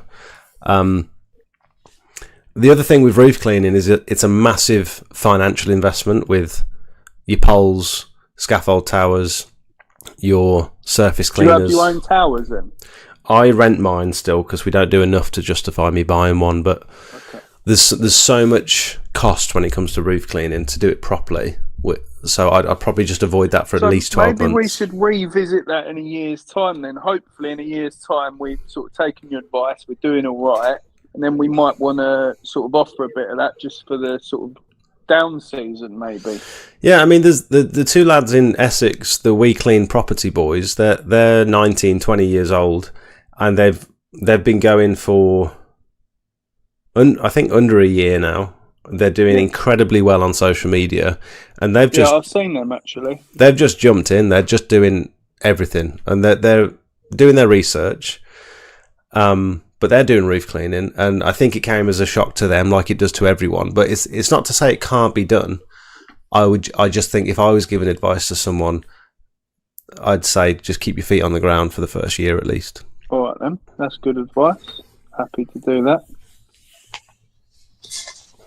The other question I just had a quick look at was nozzles and attachments and like your patio cleaner. I don't know what that's called. You know, that big sort of disc on wheels, flat surface cleaner. Yeah. So, what would be your do's and don'ts and sort of advice with your nozzles and stuff like that? Me personally, and pressures. Yeah. Me personally, on block paving, I'm only using the turbo nozzle. Yeah. Are you familiar with the turbo nozzle? Yeah.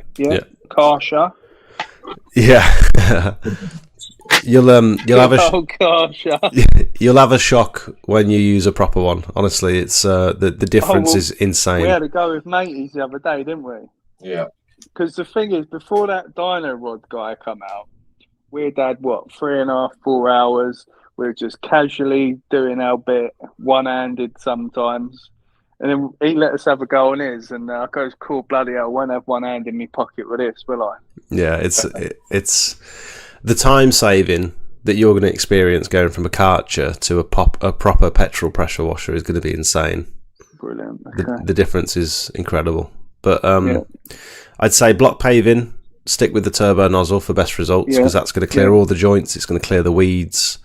And then rinse it down just with any sort of fan nozzle that's sort of lower pressure. With natural stone, tarmac, resin, my general rule for all those surfaces is I'm using my big flat surface cleaner. Yep. The nozzles that usually come in it are normally 25-degree nozzles, so they're fine, nice and wide. And I'm using around about 150 bar or less. So this is only applicable if you've got a pressure gauge on your machine, because if you haven't, you're not going to know what pressure you're running at. Yeah. And the reason I only use 150 bar is because with tarmac, there's a chance you're going to etch the surface and leave streaks and lines in it and degrade the surface. With patios, any more than about 130, 140 bar, and you're going to risk breaking all the joints and eroding, you know, that cheap jointing compound that you get that's brushed in, and you can sort of, you pressure wash it and starts to spread it out all over the patio. Yeah, we had our patio done last year, and it's already showing signs that it's not holding up that well. So I fear that he done the cheap stuff with house. Yeah, it's worse with porcelain because the joints are so thin. You've got such a thin amount of jointing compound in the joints that even though porcelain's one of the easiest patios to clean, it's one of the worst for breaking up the pointing. So you've got to be really careful to use low pressure. We like to just use a low pressure skim on all patios with the surface cleaner, and then we let the chemicals do the rest. Okay. Most people are going in with their pressure washer on full whack, and they're just absolutely blasting the patio to pieces, and you're just going to cause so many issues. It might look great at the end of it, but you're probably going to... I guess that's what you meant a little while ago about spending the first 12 months learning. So we need to have adjustable pressure, James, on any pressure washer that we're going to get. Anything with a Honda engine, you're likely going to either be able to adjust the revs or adjust the pressure with an unloader valve, and that's going to allow you to fine-tune it. Yeah. Okay. James, have you got any other questions? Because you broke down a few. Have we already gone through them all? I think literally it's all been covered through the whole conversation, Yeah, mine had as well, really. We can go on methods for surfaces if you'd like, because I know you had some questions about chemicals and stuff on certain surfaces, and it's, like I said, it's quite a broad subject to try and cover in one night, but my general rule is you'd have probably had a faster application with your chemical treatment on your driveway if you were to fill one of them Gorilla buckets up with hypo, water and surfactant to get like a nice foamy mix, and then just dipped a brush in it and just brushed it onto the drive. That would have probably been more effective than spraying it through one of those little foamers. We only used something that we found in B&Q. It was a little bit underprepared because obviously Jamie lives in Essex, I live up this way, and we were sort of like scrambling together on that Wednesday to get everything in place for it. So we were a bit underprepared, weren't we, really? Yeah. But I think we'll just buy some chemicals now. So the ones you've written down, James, we'll buy some chemicals for the next job that we get. And at least we're more prepared then. And then in the meantime, hopefully, we'll have got a petrol pressure washer with adjustable pressure or revs. And then we'll have our van all sign written as well, which will be nice. Well, I'd say have a 500 litre tank of water and not 1,000. You could even go 250 if you wanted to for one machine, but I'd say we do a 500. We're sort of future-proofing ourselves, aren't we? Yeah. 650, yeah.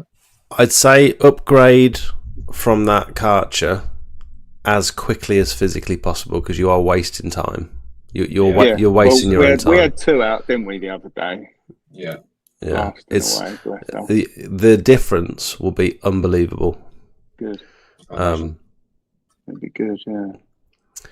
But yeah, I generally once you've got your petrol pressure washer, that means you can start getting proper attachments like your turbo nozzle, like your water broom, like your rinse down nozzles. Yeah, that's really good, those ones. You can get your X-Jet attachment, so you can start putting chemicals down a bit more efficiently if you've got big driveways. Yeah. You can run a surface cleaner properly, because at the minute you're not going to be able to run one of them big flat surface cleaners because we got the Karsha one, but it's just not didn't touch it. Yeah. So we just used the Karsha equivalent of the turbo nozzle. Yeah. Have you got stocks in Karcher, Craig? We should get sponsored by them, I reckon. Do you know what? This all started from, like I say, cleaning a roof of one of my, I rent this barn, and I needed to fix a few little patches on it, so I thought I'd clean it all off, and it's so satisfying when that roof probably ain't been cleaned in 25 years or something, so Make it brand new.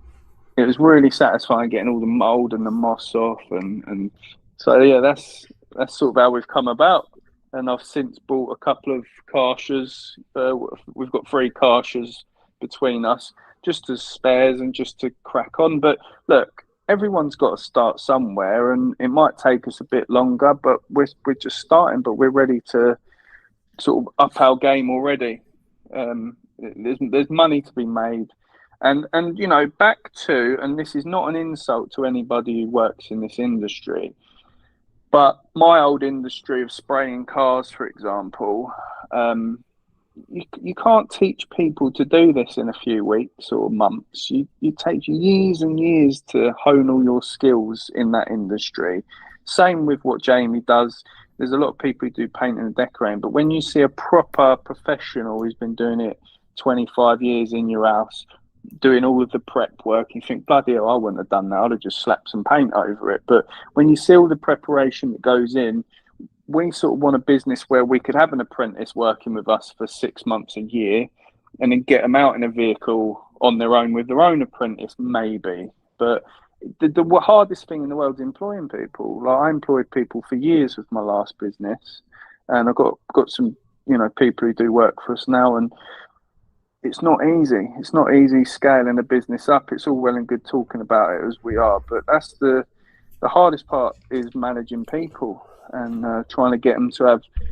I remember an old boss of mine, he said to me, you'll never get a company full of superheroes, but just trying to get sort of Clark Kent to turn up to do his job is hard enough. Like, trying to get people to turn up and do the job that you pay them to do is hard enough. So in my mind, yeah, we'd love to scale it up, but we've just got to see how it all goes. But we're in it to win it, and we haven't got anything to lose, because this is not our be all and end all. We're both putting our heads into it to produce something that, you know, we can be proud of, because the dream is that, you know, me and Jamie I think Jamie's 40, I'm 41, and we want to sort of build something, a very professional business that's got a good reputation, so we can carry it into the future, and then at some point, if the time's right, is sell it on, really. Because that's why I said earlier, I like processes, because in order to sell a business, you need to have something that runs under its own management and has got processes in place for that. So this is a business where I see that we could get some good processes put in. So that's why you're asking about quoting tools and which sort of software is used, so that you can just sort of drop anyone on it, and once they've been trained up, they can all use the same sort of system and get the same results. Yeah, because like I said earlier as well, you can train for skills, but you can't train for attitude. So I read this really good book called The E-Myth by Michael Gerber, I think it is. And he describes why McDonald's has been so successful, is because in every department of McDonald's, whether it's flipping burgers or putting fries or doing a coffee, there's a process for every little department there. And when you can process everything, you can literally, it's the same as so when I was reading this book, I remember I used to drink coffee. I used to go into coffee shops, and you go into a Costa, and behind the counter, if you look, there's little process charts. That's how you make a latte, and that's how you make a cappuccino. And because jobs like that, they've got a high turnover of staff, they need to have processes in place so you can retrain people quickly. So I've been sort of lusting after a business where we could potentially have processes and teach people to be very effective at the job without needing 5 or 10 years experience of doing it. They just need someone to be with them for, you know, X amount of months. And, you know, as long as they've got a good attitude, the skill set can come from the right people. I think Hence why we're on this sort of live with you, Jake, because you've been doing it for 5 years now. We can get ourselves a head start by doing this tonight, which we seem to have been doing. But yeah, we just got to see how it goes. But I'm excited for it because I get to do it with my mate, and that's a good thing. I think the main issue with people that are getting into pressure washing is that they leave all those processes until it's required. So they start out doing things very everything's quite basic, and a lot of people, they're just using pen and paper, or they're just doing very rudimentary things just to keep them ticking over. And then when they realize it's time to scale, they've got no processes in place. They've got no information to pass on to that next person, and they've got to start from scratch again. And so I think you're right. Building it from day one with processes in place is a good idea. It's just knowing what those processes should look like. Exactly. But from what you've given us this evening is really, really valuable. Really appreciate it, because we could spend 2 years learning some of the stuff you sort of pointed us in the right direction of, because we could be 2 years down the line and go, oh, Jamie, we shouldn't have done roofs, or we shouldn't have attempted to do solar panels, or whatever it might be. We've sort of, or pointing or fixing people's block paving, like you said. So this is so valuable for us, and that's why I wanted to at least have a chat with you when I rang you the week before last, because happy to pay for your time, even because it's of high value to us. We're very serious about it. There's a lot of companies that do it in our area, and that sort of tells me two things. There's a market for it, and what we've already proven is it's a low barrier to entry business. You could go buy yourself a little Karcher and get cracking. It doesn't necessarily mean you're going to do a good job, but I think for most people, if you look on Facebook Marketplace, there's quite a few used pressure washers and stuff, and we're hoping to get a bit of a bargain there, because I think a lot of people started and failed. But it's another thing with businesses, I've been fortunate enough that I've had a few trades businesses of my own that have been successful, and then I've done trades business consultancy as well with people. So people start out with good intentions, and then most businesses fail within 2 years anyway. So it's good to get processes in place for all of those reasons. So but this is of high value to me, this conversation, Jake. I'm glad you think so. It is. I think as long as you're kind of aware that what seems like a sort of quite a simple job in the pressure washing side of things, and anyone can do it, there is quite a steep learning curve to learn how to not cause damage, and that with the chemicals and stuff, and do things safely and properly. So the last thing I want you to do is think, right, we'll go out and get some biocide, we'll get some hypo, and we'll crack on. I think someone pointed out in the chat earlier that you might benefit from training courses on sort of chemicals. Is there ones and stuff that you'd recommend? Chemical specific. Well, I don't know. Like, is there sort of certain workshops? Is there, are you going to start something up, because you seem to have a following for it and that? It is something that I'd like to try. I think I don't want to step on any toes of other people that are doing it in the industry, but dog eat dog out there, Jake. If it was specifically for chemicals, and what chemicals to use and how to clean different surface types, there's a good Pure Seal Module 1 course, which I think is that gave me the foundational knowledge of all the different surface types, and how to not cause damage, how to I'm just putting it up on the screen, so if you do end up watching this live stream back at any point, you'll be able to see everything. I love watching myself back. So it's a Pure Seal Module 1 course, and I think that would be the best for you guys. If you're not interested in the sealing side of things, it'll teach you which chemicals to use on which surfaces. No, I think that'll be a benefit as well, Jay. Yeah. Definitely. Quite expensive. It's about 600 quid, so it's a bit of an investment. Jamie is loaded, Jay. He is caked up to eyeballs. Caked up. He's a crypto king, this one. But yeah, I'd say, yeah, equipment. It sounds like you're already pretty invested. You already know that you're going to be doing this. So I'd say if you've already had a go at a big drive and you're already happy that you enjoy that sort of work and that you think you can scale it, I think equipment is next. Get something that's going to save you time, not cost you time. And then learn up on chemicals. And if you want, I think the Discord would be a good place for you to ask all those little burning questions that you're on the job. You think, okay, for $5 a month, it's like a no-brainer, isn't it? Well, it's the sort of thing where you can take a photo of the surface, send it to us, and within a couple of minutes, we'll be able to tell you exactly what stone it is or what surface type it is, which chemicals are going to be best, and which sort of pressure and which nozzles you're going to be best using. So I think it's worth it personally. But another question that's just popped up in my head. Do you use like a payment system? So for my other business, I use Go Cardless. Do you use anything specific? I suppose they're all much of the same, aren't they? I had a go at the what's that? Stripe? What?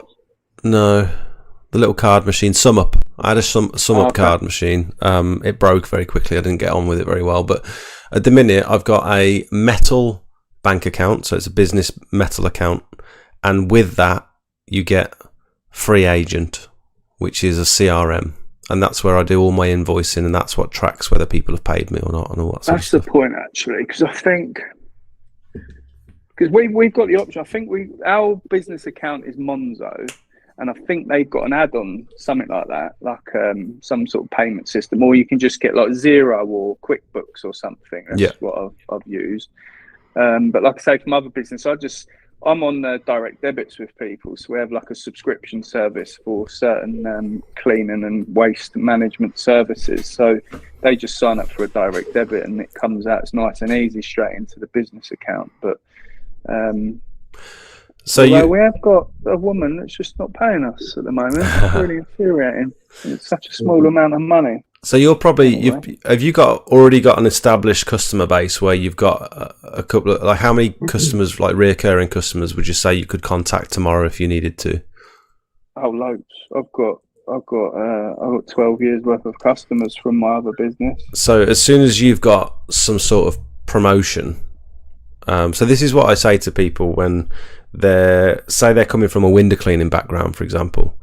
They can start telling their window cleaning customers, look, I'm going to buy a pressure washer in March, and I can give you a quote for this today, and I can book you in for mid-March.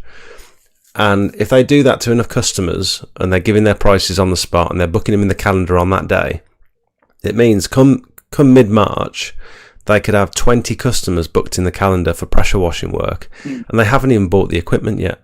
But it's paid for itself. It's like a secure purchase because they've already got the work in place.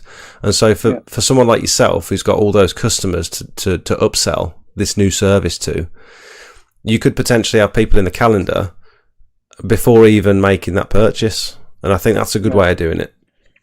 Good. Well, I'm going to as well, because I've been a big advocate of these business network meetings, because I used to do that years ago with one of my businesses, and it's really good. Because it was called BNI, but you've got, 30, 35, 40 people in the room that are basically out there as some of your sales team as well. So when they're out with customers, and you can be quite specific, you could go, does anyone know the, person who heads up the maintenance for a certain school or for the council or something like that? And sometimes there's people in the room that know people. So, because that was, I think, my last question, really, Jake, before we go. I'm sure we've sort of got to wrap up soon. Is have you got commercial work?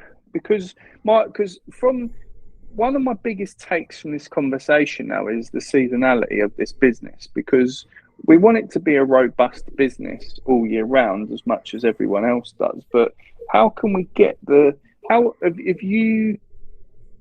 if you found ways that would help get commercial work? Has it just been word of mouth? Has it been accidental? Have you gone canvassing for it? What have you done?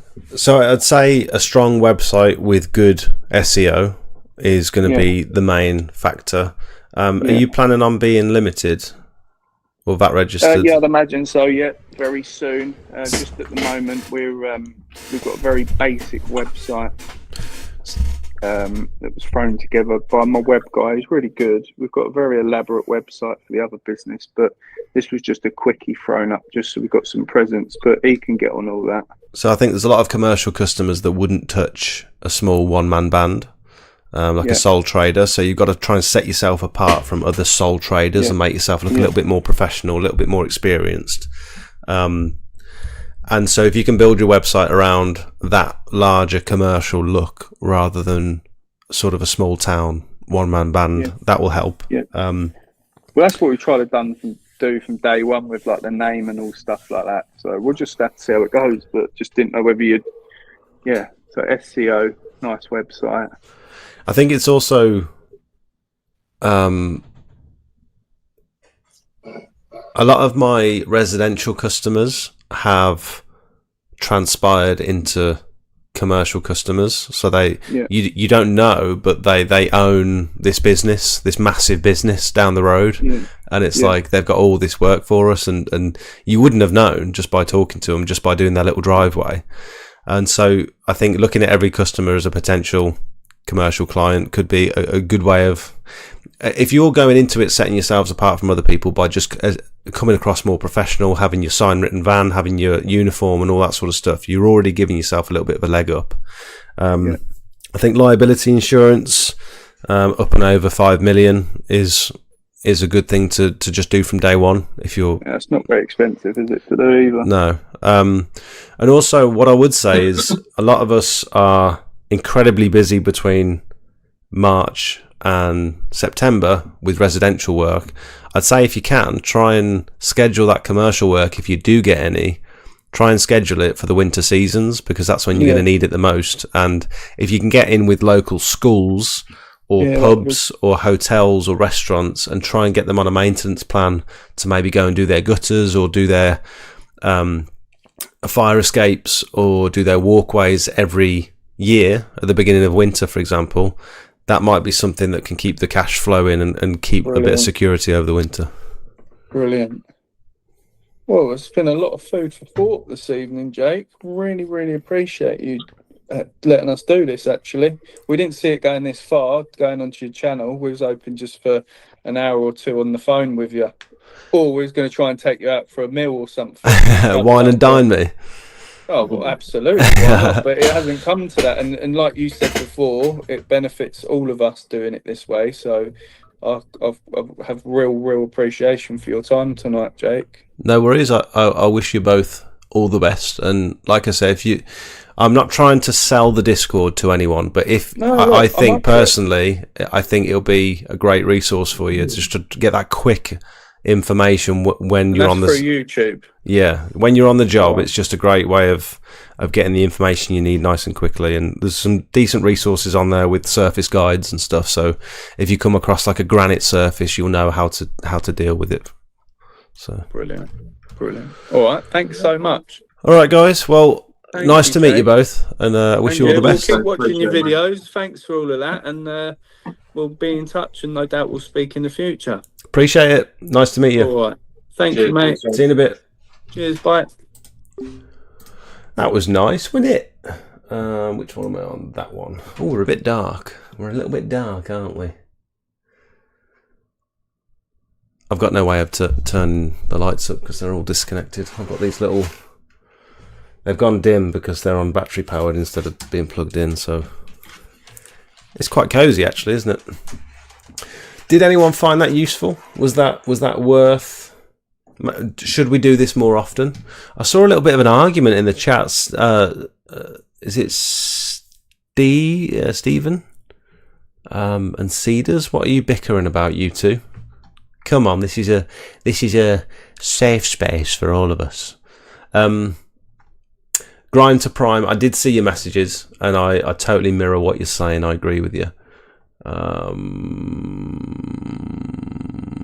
If anyone did want to get involved with the Discord, like I said, this is not intended to be a hard sell, but I think with is Matt around? Matt, are you around to chat?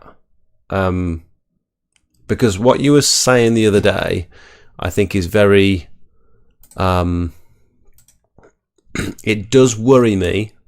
There's a lot of people starting out for the first time, and they're thinking, "Oh, that looks easy," or "I can make a lot of money doing that," and they're potentially going in with limited knowledge, especially with the chemicals. They say that you see everyone using chemicals now, and it's so much more prominent than it was when I started. It's the main thing you see now when you're on social media and stuff, is people spraying around chemicals and stuff. And I think you've just got to be so careful, because if you don't know which chemicals are appropriate for which surface, you're potentially going to cause a lot of damage. Not to mention the health and safety aspect of protecting yourself, protecting your customer, protecting all the plants and the pets and the kids, and it's one of them. It's one of them. Matt, do you want to jump in the Discord and we'll jump on a little chat, because I know you had some stuff to say and you thought that I should potentially, with my platform, offer some kind of disclaimer to just be like, do your research, don't go in guns blazing. Like, I'm up for it if you are. But with regarding the Discord, if you want to join, underneath virtually every video, if we just click on that for a sec, there's a join button here. See that? And that'll get you in the Discord. If you don't see the join button, go onto my main channel, and then this Discord community membership here. That link will allow you to access our lovely Discord. Couple of newbies. Oh, Mills is back in. Joshua's just arrived. Michael. Temp account. Okay. I think this is a good place to be for a lot of people. So, oh, Joe's Jets doing a bit of concrete, a bit of brickwork. Lovely. Colleague has messaged me and he said something about something that's happened. Where did he put it? Where did he put it?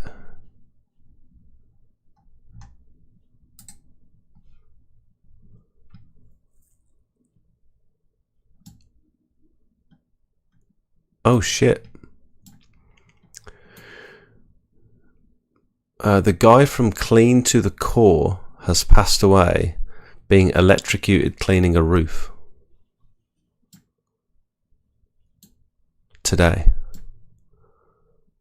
Happened on Thursday. Left behind 2 children under 2 years old. Get yourself some knowledge around these power cables. He was killed instantly, and his kids will grow up without a father.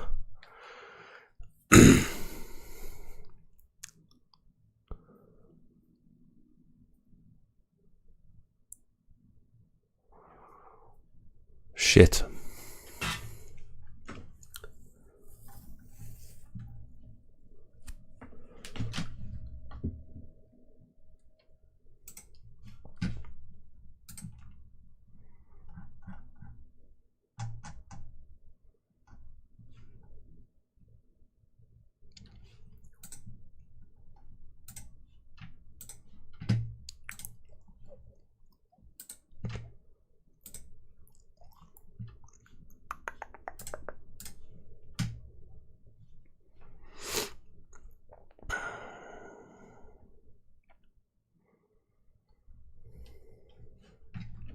Been very useful chat tonight, especially being new to the job.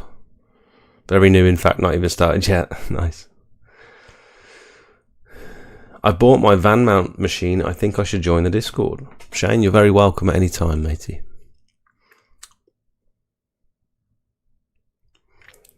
He was moaning that the guy was talking too much. Oh no.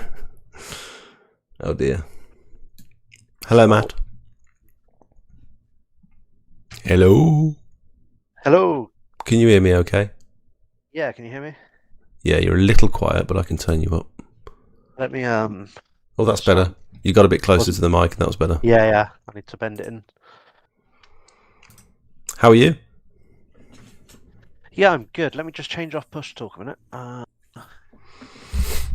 Next time you should get McQueen Exterior Cleaning on.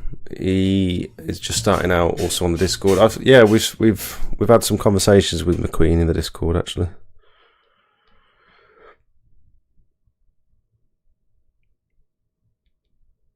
What's Jakey texting me? Oh my god.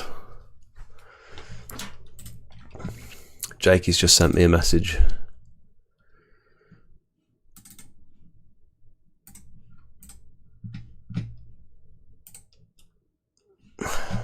He always goes home with something in his pockets. And today it was the X-Jet.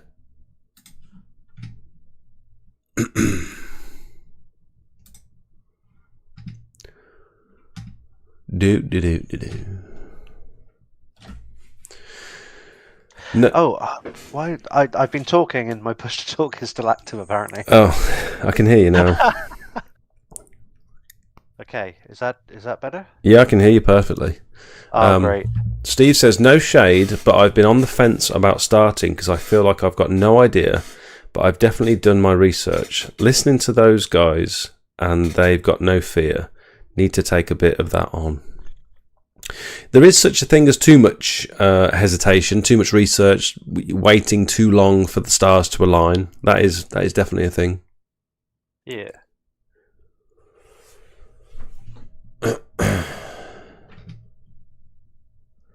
I had someone ask me today if they can mix hypo with wet and forget. Oh dear. Oh dear. Yeah, not good. Chemicals are a pretty hot topic at the moment. Matt, what were we talking about a while back in the DMs? Do you remember? Which part specifically? We've had so many conversations. It was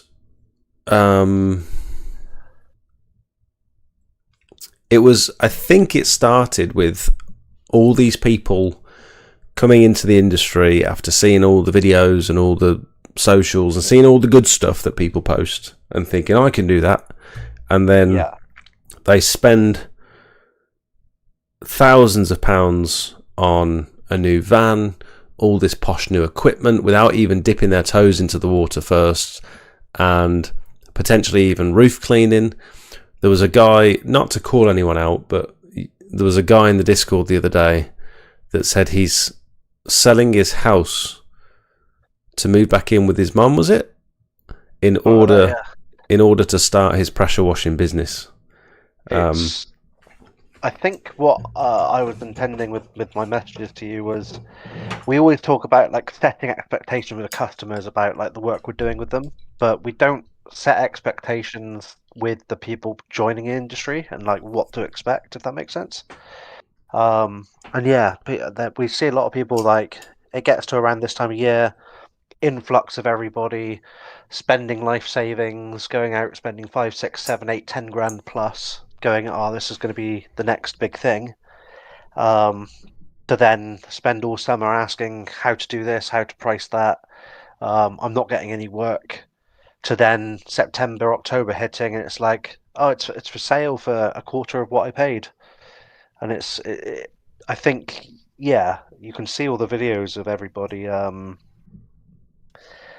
doing really well and, you know, making X amount of money for cleaning this thing.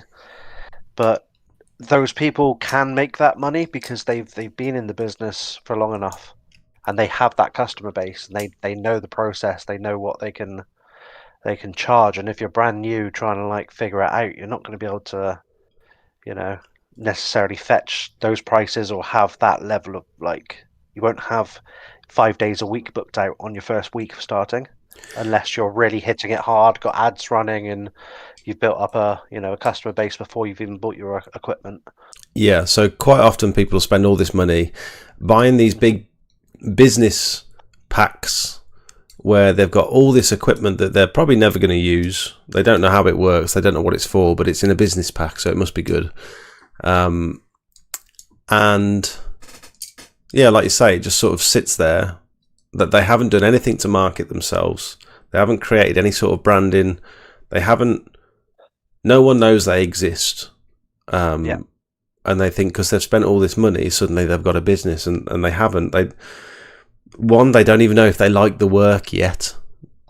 And then when they do their first couple of jobs, they realise, bloody hell, this is more difficult than I thought it was, which was my experience. Yeah, I think to preface this, like, I joined the industry with a bit of knowledge, but not anywhere near the knowledge I have now. Like, I did the same thing, you did the same thing. We kind of just got into it because, it's easy to get into. So I'm not saying this to try and gatekeep, but it's like my experience over the time I've been building and the amount of money you can just keep spending and spending and spending. It's like you've got to have a plan. You've got to make yourself like, is this going to work? If I'm going to spend all this money, can I get the customers? Can I get the work in? Yeah, I think buying the equipment is only like a quarter of the actual work involved. Part. Yeah. You can opening your own wallet is the easiest part of this industry. It's convincing the customer to open theirs is the hard part. Daz said, Jake, you should add a disclaimer to all of your videos saying something along the lines of, for entertainment purposes, not for instruction, do your own research. Also add it to the description. That's a good idea, Daz. Yeah, I think it's like, there is nothing wrong with people starting up in the industry. Like, everyone can do it, and everyone wants to make a better life for themselves, and by all means go for it. But don't spend your life savings in the hopes that you're going to strike it rich. It's like it's comparable to like you hear about like gold miners getting gold fever. It's like they get that taste of gold, and it's like, oh wow, and they would just go and buy all the equipment, and it's like an old-timer thing, I guess. They'll spend their whole life chasing it, or like people who do like investing on the stock market. They get that one glimpse of like, oh, I made lots of money, and then they'll just keep chasing that high, trying to get it. It's the same thing. You get into this industry, buy all the kit, get really excited, like, oh, I've got this machine, and I've got this tool, and this thing's going to speed me up, and now I've got this item to go and do this service, and it's like, but have you got any customers? Yeah, and then when they realise that it's not quite what they expected, and they're not as busy as they thought, and they can't sustain themselves, that it must mean that the idea was bad, or that this industry is no good. When actually, you just haven't spent the time doing the correct things because you're inexperienced. If you can get through that, if you can get over that hump of experience and learning how to market and how to quote and how to upsell and how to actually make the business profitable, that is a huge life lesson that's going to be the same no matter what industry you start in. So if that didn't work this time, it's not going to work for the next idea either, because you've just not accomplished that lesson.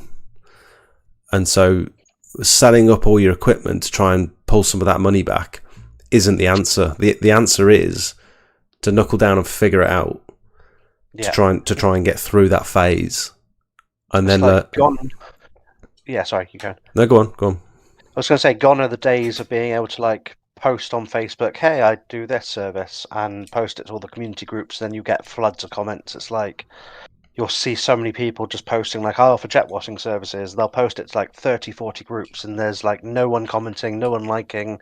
You may get 1 or 2 phone calls out of like 40 odd posts. It's the same as like leaflets. You don't post a leaflet through the door anymore and expect like every single person to pick it up and book you. I think a lot of people have a shock with leaflets. They think, oh, that's what everyone does. I need to get a good leaflet together and go door knocking or handing the leaflets out. And what they don't realise is, hopefully you've got a good leaflet, but the rate in which you pull work from them, you probably hand out 1,000 leaflets and maybe get 1 or 2 inquiries. When was the last time you ever picked up a leaflet and gone, I need to book that service? Like, yeah, it's just not that. It's not what people expect. I thought when I handed out my first 200 leaflets, I thought, God, I've done 200 leaflets today. There's going to be loads of work coming in. There was literally nothing. Like, there's a few people that have done like the Royal Mail drops that have delivered like 20,000 of them, and yeah, they got lots of work from it, but that was 20,000 leaflets all in a short space of time, unless you're paying the big money to get them delivered. That it's likely going to be hard to convert. And what if you handed out a crap leaflet as well? Well, yeah, You don't know. You don't know it's crap when you first make it. I had 2 or 3 terrible leaflets that I was handing out. I was handing out paper leaflets because I didn't want to pay the extra for a proper card. Yeah. I think the other thing with like leaflets, we offer so many services in the industry, and sometimes you can have a leaflet that's it's too much. It's too many services. It's not honing in on like one good solid like service. It's like a Facebook post like you do, for example. Like you'll go and show this one job, and it's like you've shown you're doing the patio today, and it's like we've repointed it and everything. Everything's focused on that, and then your next post is like we did the gutters or whatever. It's like not all jammed into one thing. It's like I think if you do leaflets that are very targeted, like this is a service of a leaflet. It's like one service out of the 50 services we offer. That's something I've taken this on board from you, because now I'm thinking the leaflets that we've got, we're advertising 6 different services on one leaflet.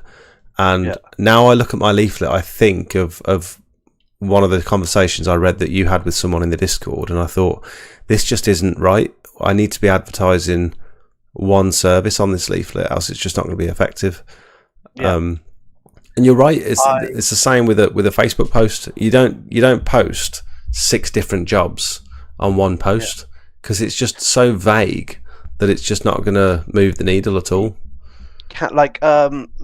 This is something that I started doing was actually taking the leaflets that come through my door and looking at them and seeing how it works. And something I've noticed, and it's very common in like the fast food industry, is like you'll get like a Domino's leaflet, and the front page of whatever will just be dedicated to one pizza, and it'll just have all the arrows, like this is the topping that goes on this, and it's like it's really pointing out what that pizza is, and then on the reverse it's like the rest of the menu.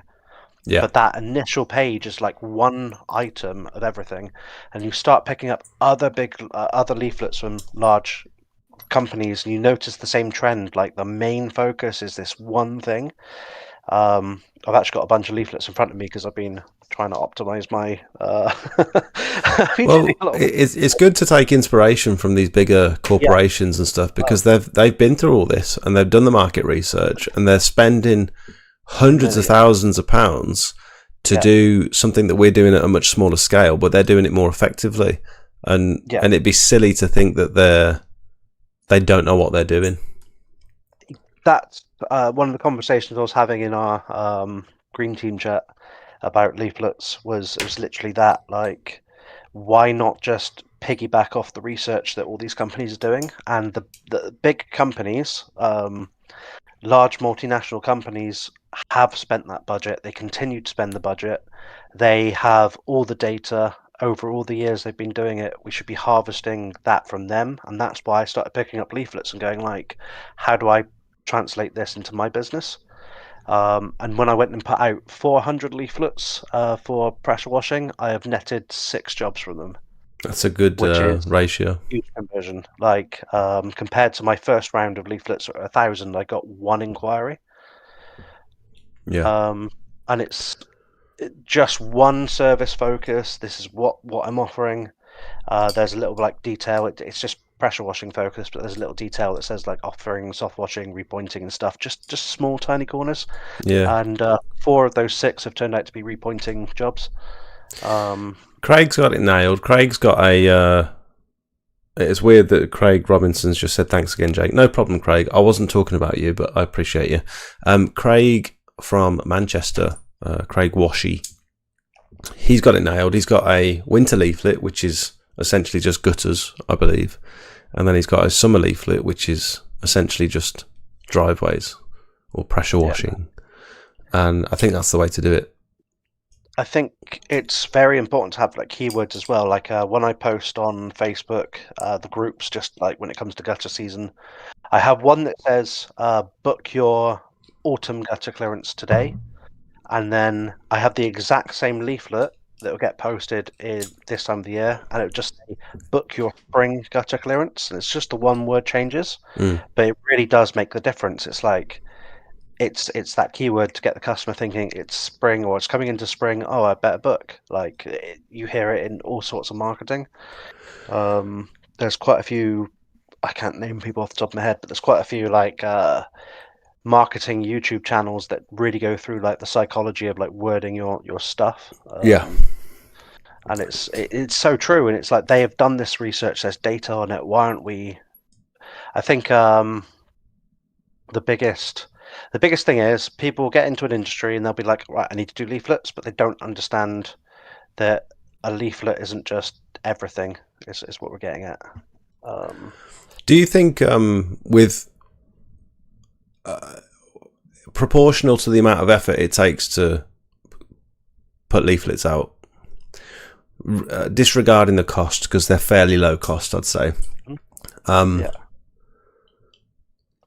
Do you think it's worth it over putting all that time and effort into something else like SEO for your website, or getting good at social media, or sign writing on your van and your uniform? And like, do you think leaflets are actually worth it when there's other options out there? Personally, for me,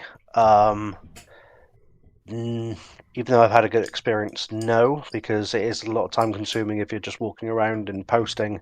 All mine were posted on other errands, like doing other things. It's like I'll just post a few, like while I'm doing something else on my way to somewhere, just like spend that extra half hour.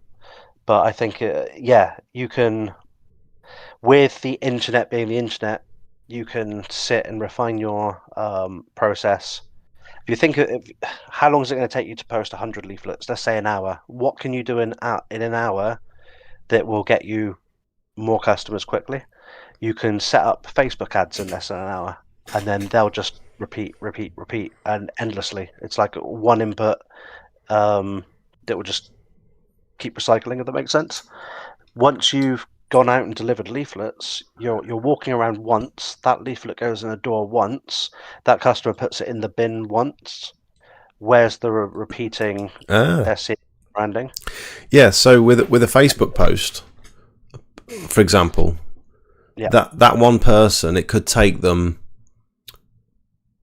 4 visits to my page, not necessarily a visit, but they could see me 3 or 4 times before they think, you know what, I'm actually going to get in touch with that person, or before they register that they recognize me. So they'll see my first post, scroll past it, see my second, scroll past it, and the third they might think, oh, I've seen that guy.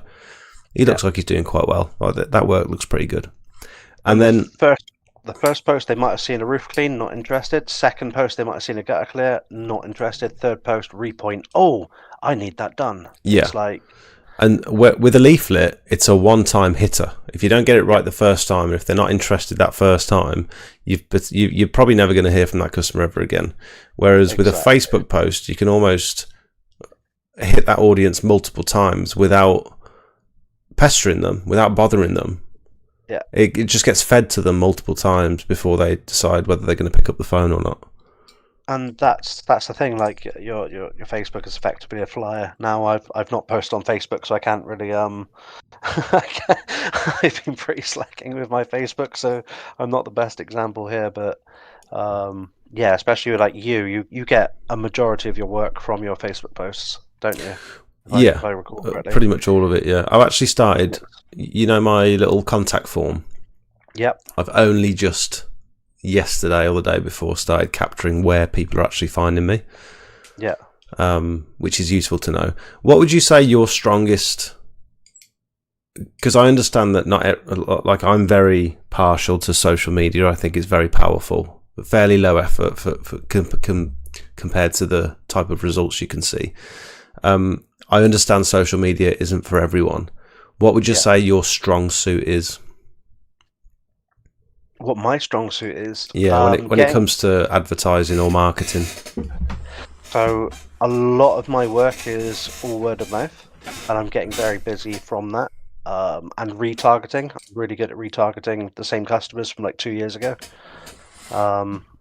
and generally that comes with them asking. Like a good example is one I did last week. They want me to go in quote for their niece, and they're paying for it and everything. See, So I it's- don't. yeah, I don't retarget at all. I've never you're leaving so much on the table. Well, I've never reached out to a previous customer. Firstly, because the first couple of years I hadn't captured anyone's information. And so if I did want to reach out, I'd have to scour through old calendar entries and hope that I'd saved their phone number and stuff. So I didn't have an effective process of doing it. But also, I haven't really felt the need to reach out to previous customers because we've been so organically just receiving inquiries. Maybe winter I could have done it. Maybe like sort of end of November, December, January, I probably could have spent time doing it, and it would have helped. But we also we're compounding now, and it's crazy to think that the difference we saw year one compared to year two, when we started seeing all those previous customers from year one coming back, we're seeing that 5x now because we're literally on year 5, and it's incredible the amount of returning customers just organically without me having to reach out. Thing is, you're probably leaving so much on the table that you could probably employ someone specifically as the person going back retargeting. 100%, yeah. With the amount of people you've had over the last 5 years, okay, yeah, you haven't harvested all the details, but just hypothetically, every single customer of the last 5 years would probably want you back at one point. That's a big range. Like you contact people from 3 years ago, they'll probably be like, "Oh yeah, we'll go for it again." A lot of my current upcoming work is all people I did in 2024.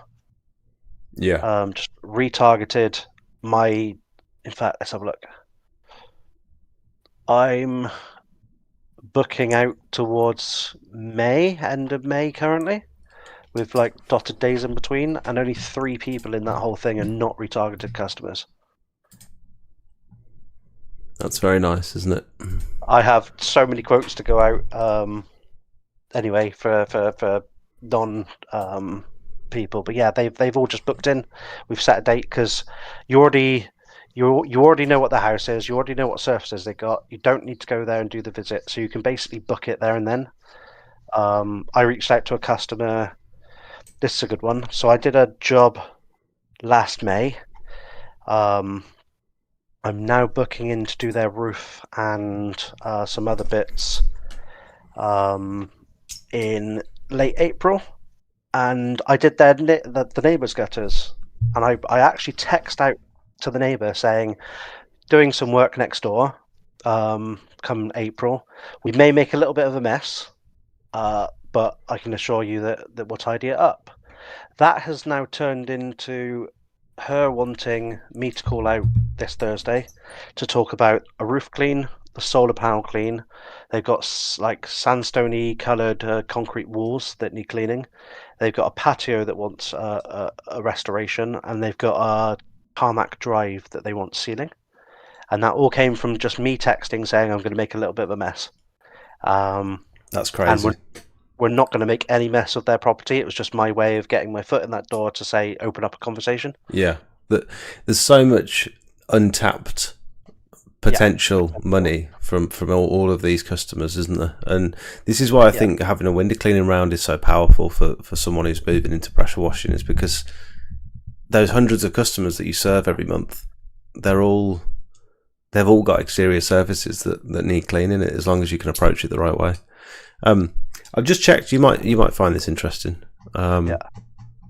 So far in March, 16 days, we've had 41 organic inquiries, and they're all, I'd say 90% of them are all big jobs, big ticket work.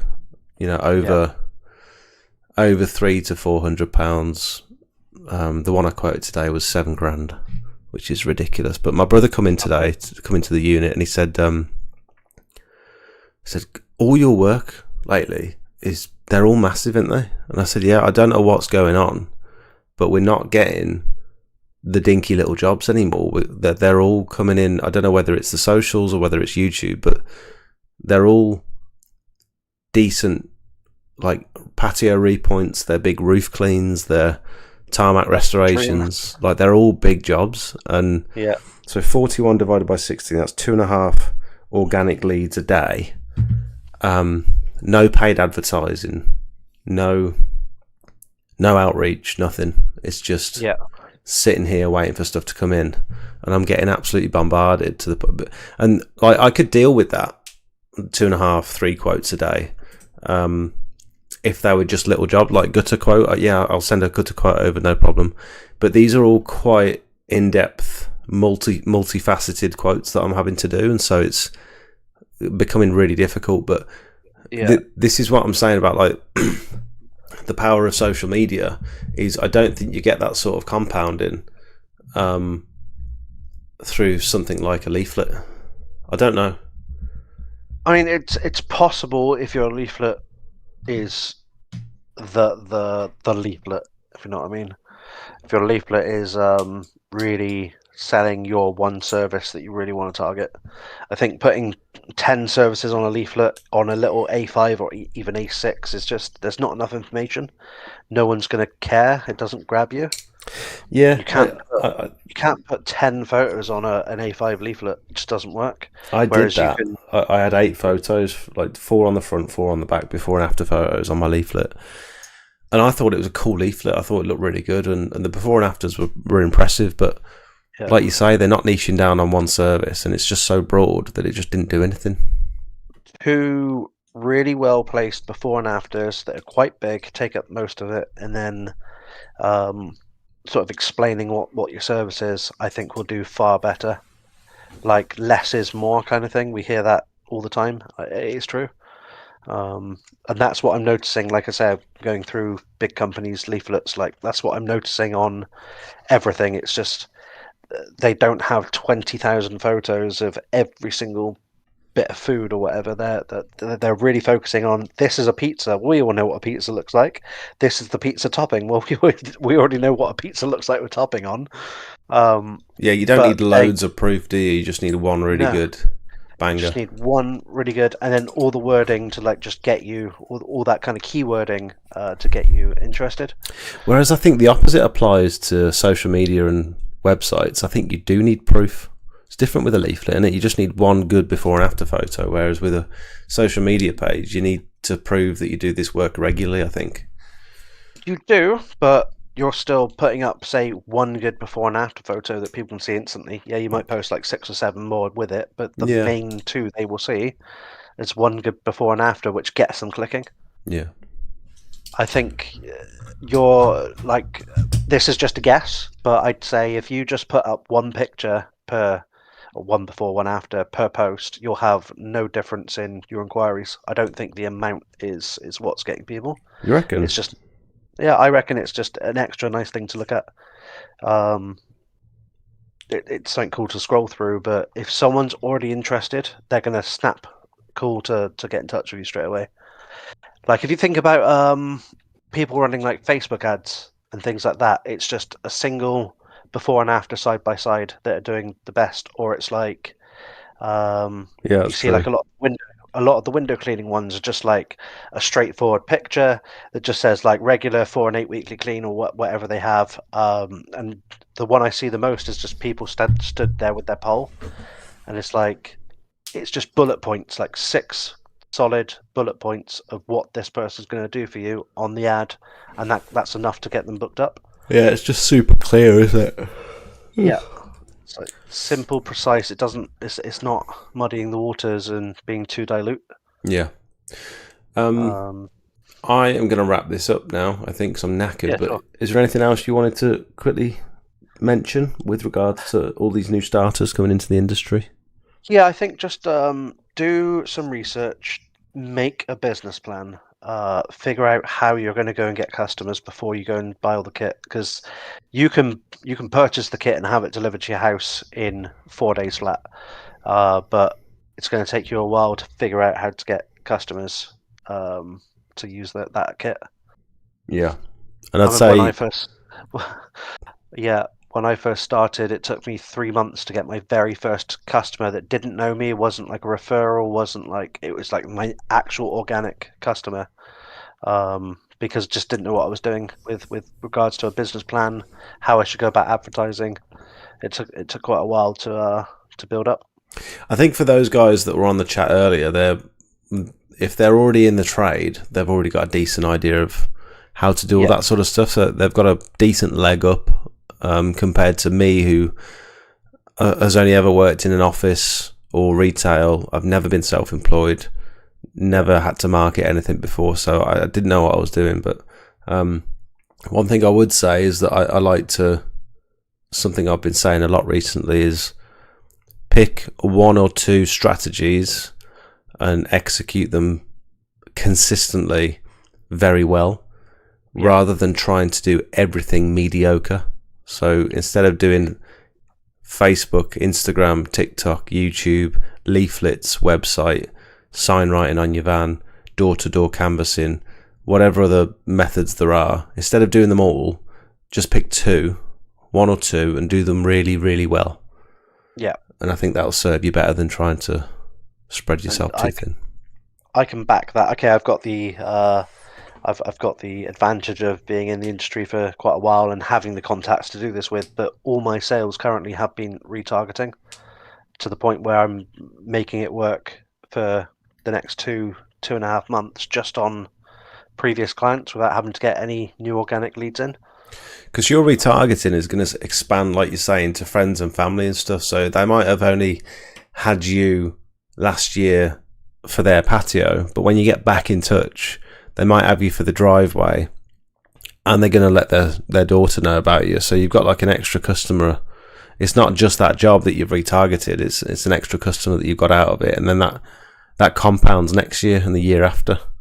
Yeah, and you're likely, the more you're on the regular being seen on a customer's property, the neighbours are going to get to see you and get used to you being there, and then pick up your routine. I've picked up so many different neighbours.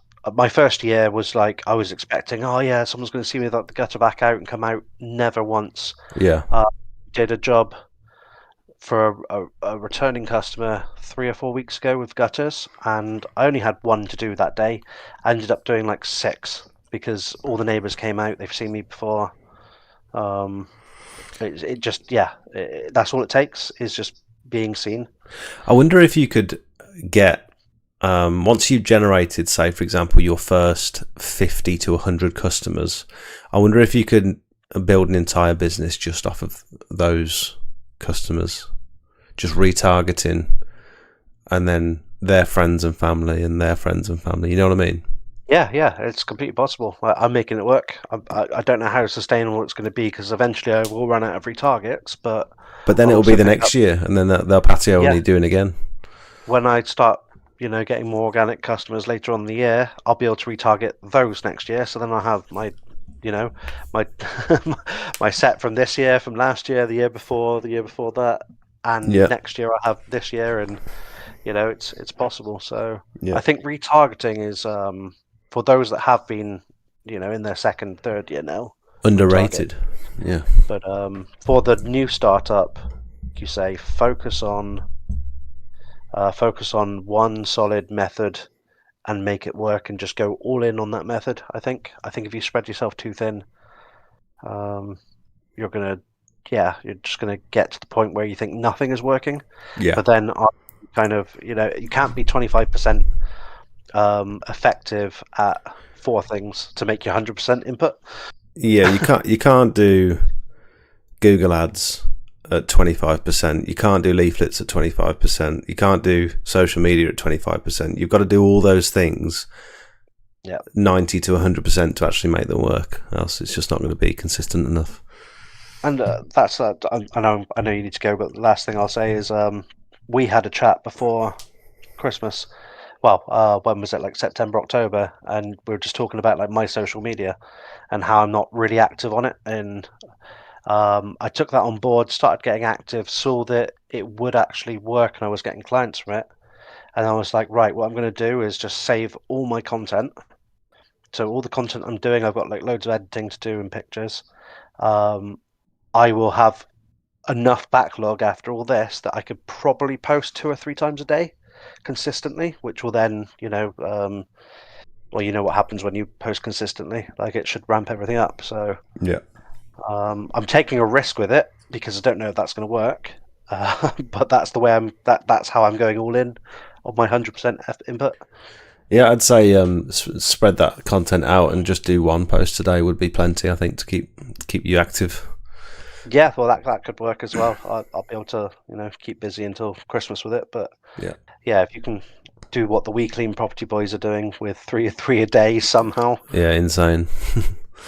I think also reposting older projects in a new light is not a problem. Yeah, I don't do that. I've got so much old content that I could literally set up scheduled content from 5 years ago.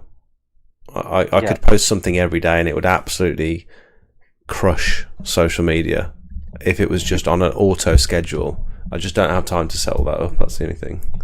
Just imagine if you went back and re-edited some unused content from 3 years ago, how many more posts you could do. Well, I've got all these boosted images. I've got thousands of boosted images. I could go through any of these and put a tarmac cleaning post together. I could put a repointing post, a solar panel post. I could take any of these and create a new post from it. And if I employed someone to go through all this, God, that could be the strat. I was thinking, if I had an admin assistant, what happens in those quieter months where they've got nothing to do? Well, there's all this. They could do all this. They could literally just go through all these boosted images, find some decent before and after pictures, and just do a little write up about it. Yeah. Missing a trick there. There's so much you can do with old content. Because I'm always worried about, what if they've seen that picture? Like, what if whoever's looking at it, they recognise the picture? He's posted that before, he's recycling old content. But it's like, that person isn't my customer. Does it matter if you see old content? Because if you think about scrolling on Facebook in the first place, I could see one of your posts from 6 months ago without even knowing. True. Just popped up. It's like, just because you posted it today doesn't mean it doesn't matter when it was taken. True. I think, that's one thing I was just drilling into myself as well. Just re-edit all my old photos, and get them uploaded. It doesn't matter at the end of the day. Yeah. Okay. You've given me food for thought. It's always. Yeah. I think we always learn from each other when we chat, don't we? Yeah. It makes me think I need to get on the social media more, and it's like I've got a set plan. I will get on it, but I've got a plan, so I'm going to stick to it. But yeah, I think you taught me the ways of social media being super important. So I think it is. Yeah. Okay, mate. Well, it's good speaking to you. And yeah, definitely. You'll be glad to know I've hired a slightly larger cherry picker for Wednesday's job. Oh yeah, good. And I'm going to do the back from some form of tower. I think I'm going to see if Daz will lend me his my tower. Magic. Yeah. So I'm going to do it properly. Look forward to the video. All right, mate. Nice to talk to you. Right. Yeah, you too. See you in a bit. Later, guys. Bye. Bye.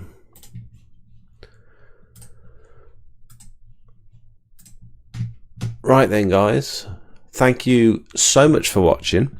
I hope you all found at least some of that useful or entertaining, if not useful. I love this, I love what I do. I love that.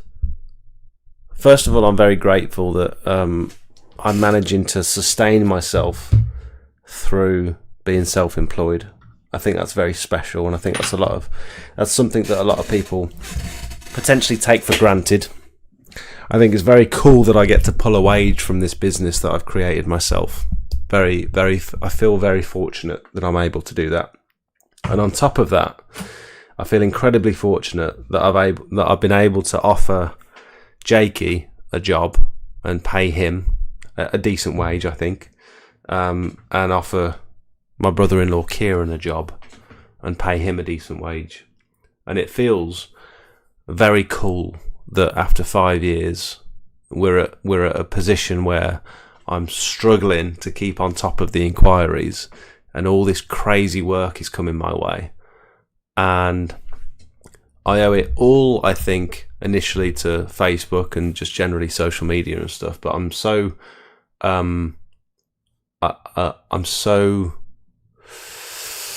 thankful that I decided that YouTube was going to play a factor, because this community and sort of the ethos of this channel is to sort of share and help and each other and build this little community where we can, where we're all heading towards sort of like a similar goal,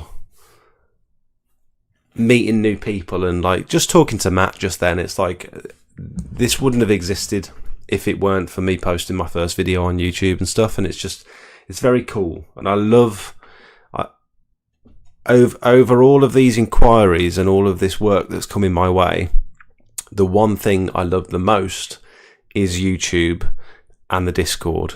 Being able to film and edit these videos, like that is my passion. That's where I get most excited. It's not about the views, it's not about the money, it's about producing something cool that someone else looks at and thinks, oh, that was useful or that was entertaining, and then being able to build a community off the back of that. People turning up to this live stream every week, it's ridiculous. It's so cool. I love it. And so thank you all for being a part of it. And yeah, I feel very grateful. So thank you. I'll see you next week. Same time, same place. Every single week, 7:30 Monday night. So appreciate you all. See you in a bit. Check roof cleaning chat for awareness. I did check that, mate, yeah.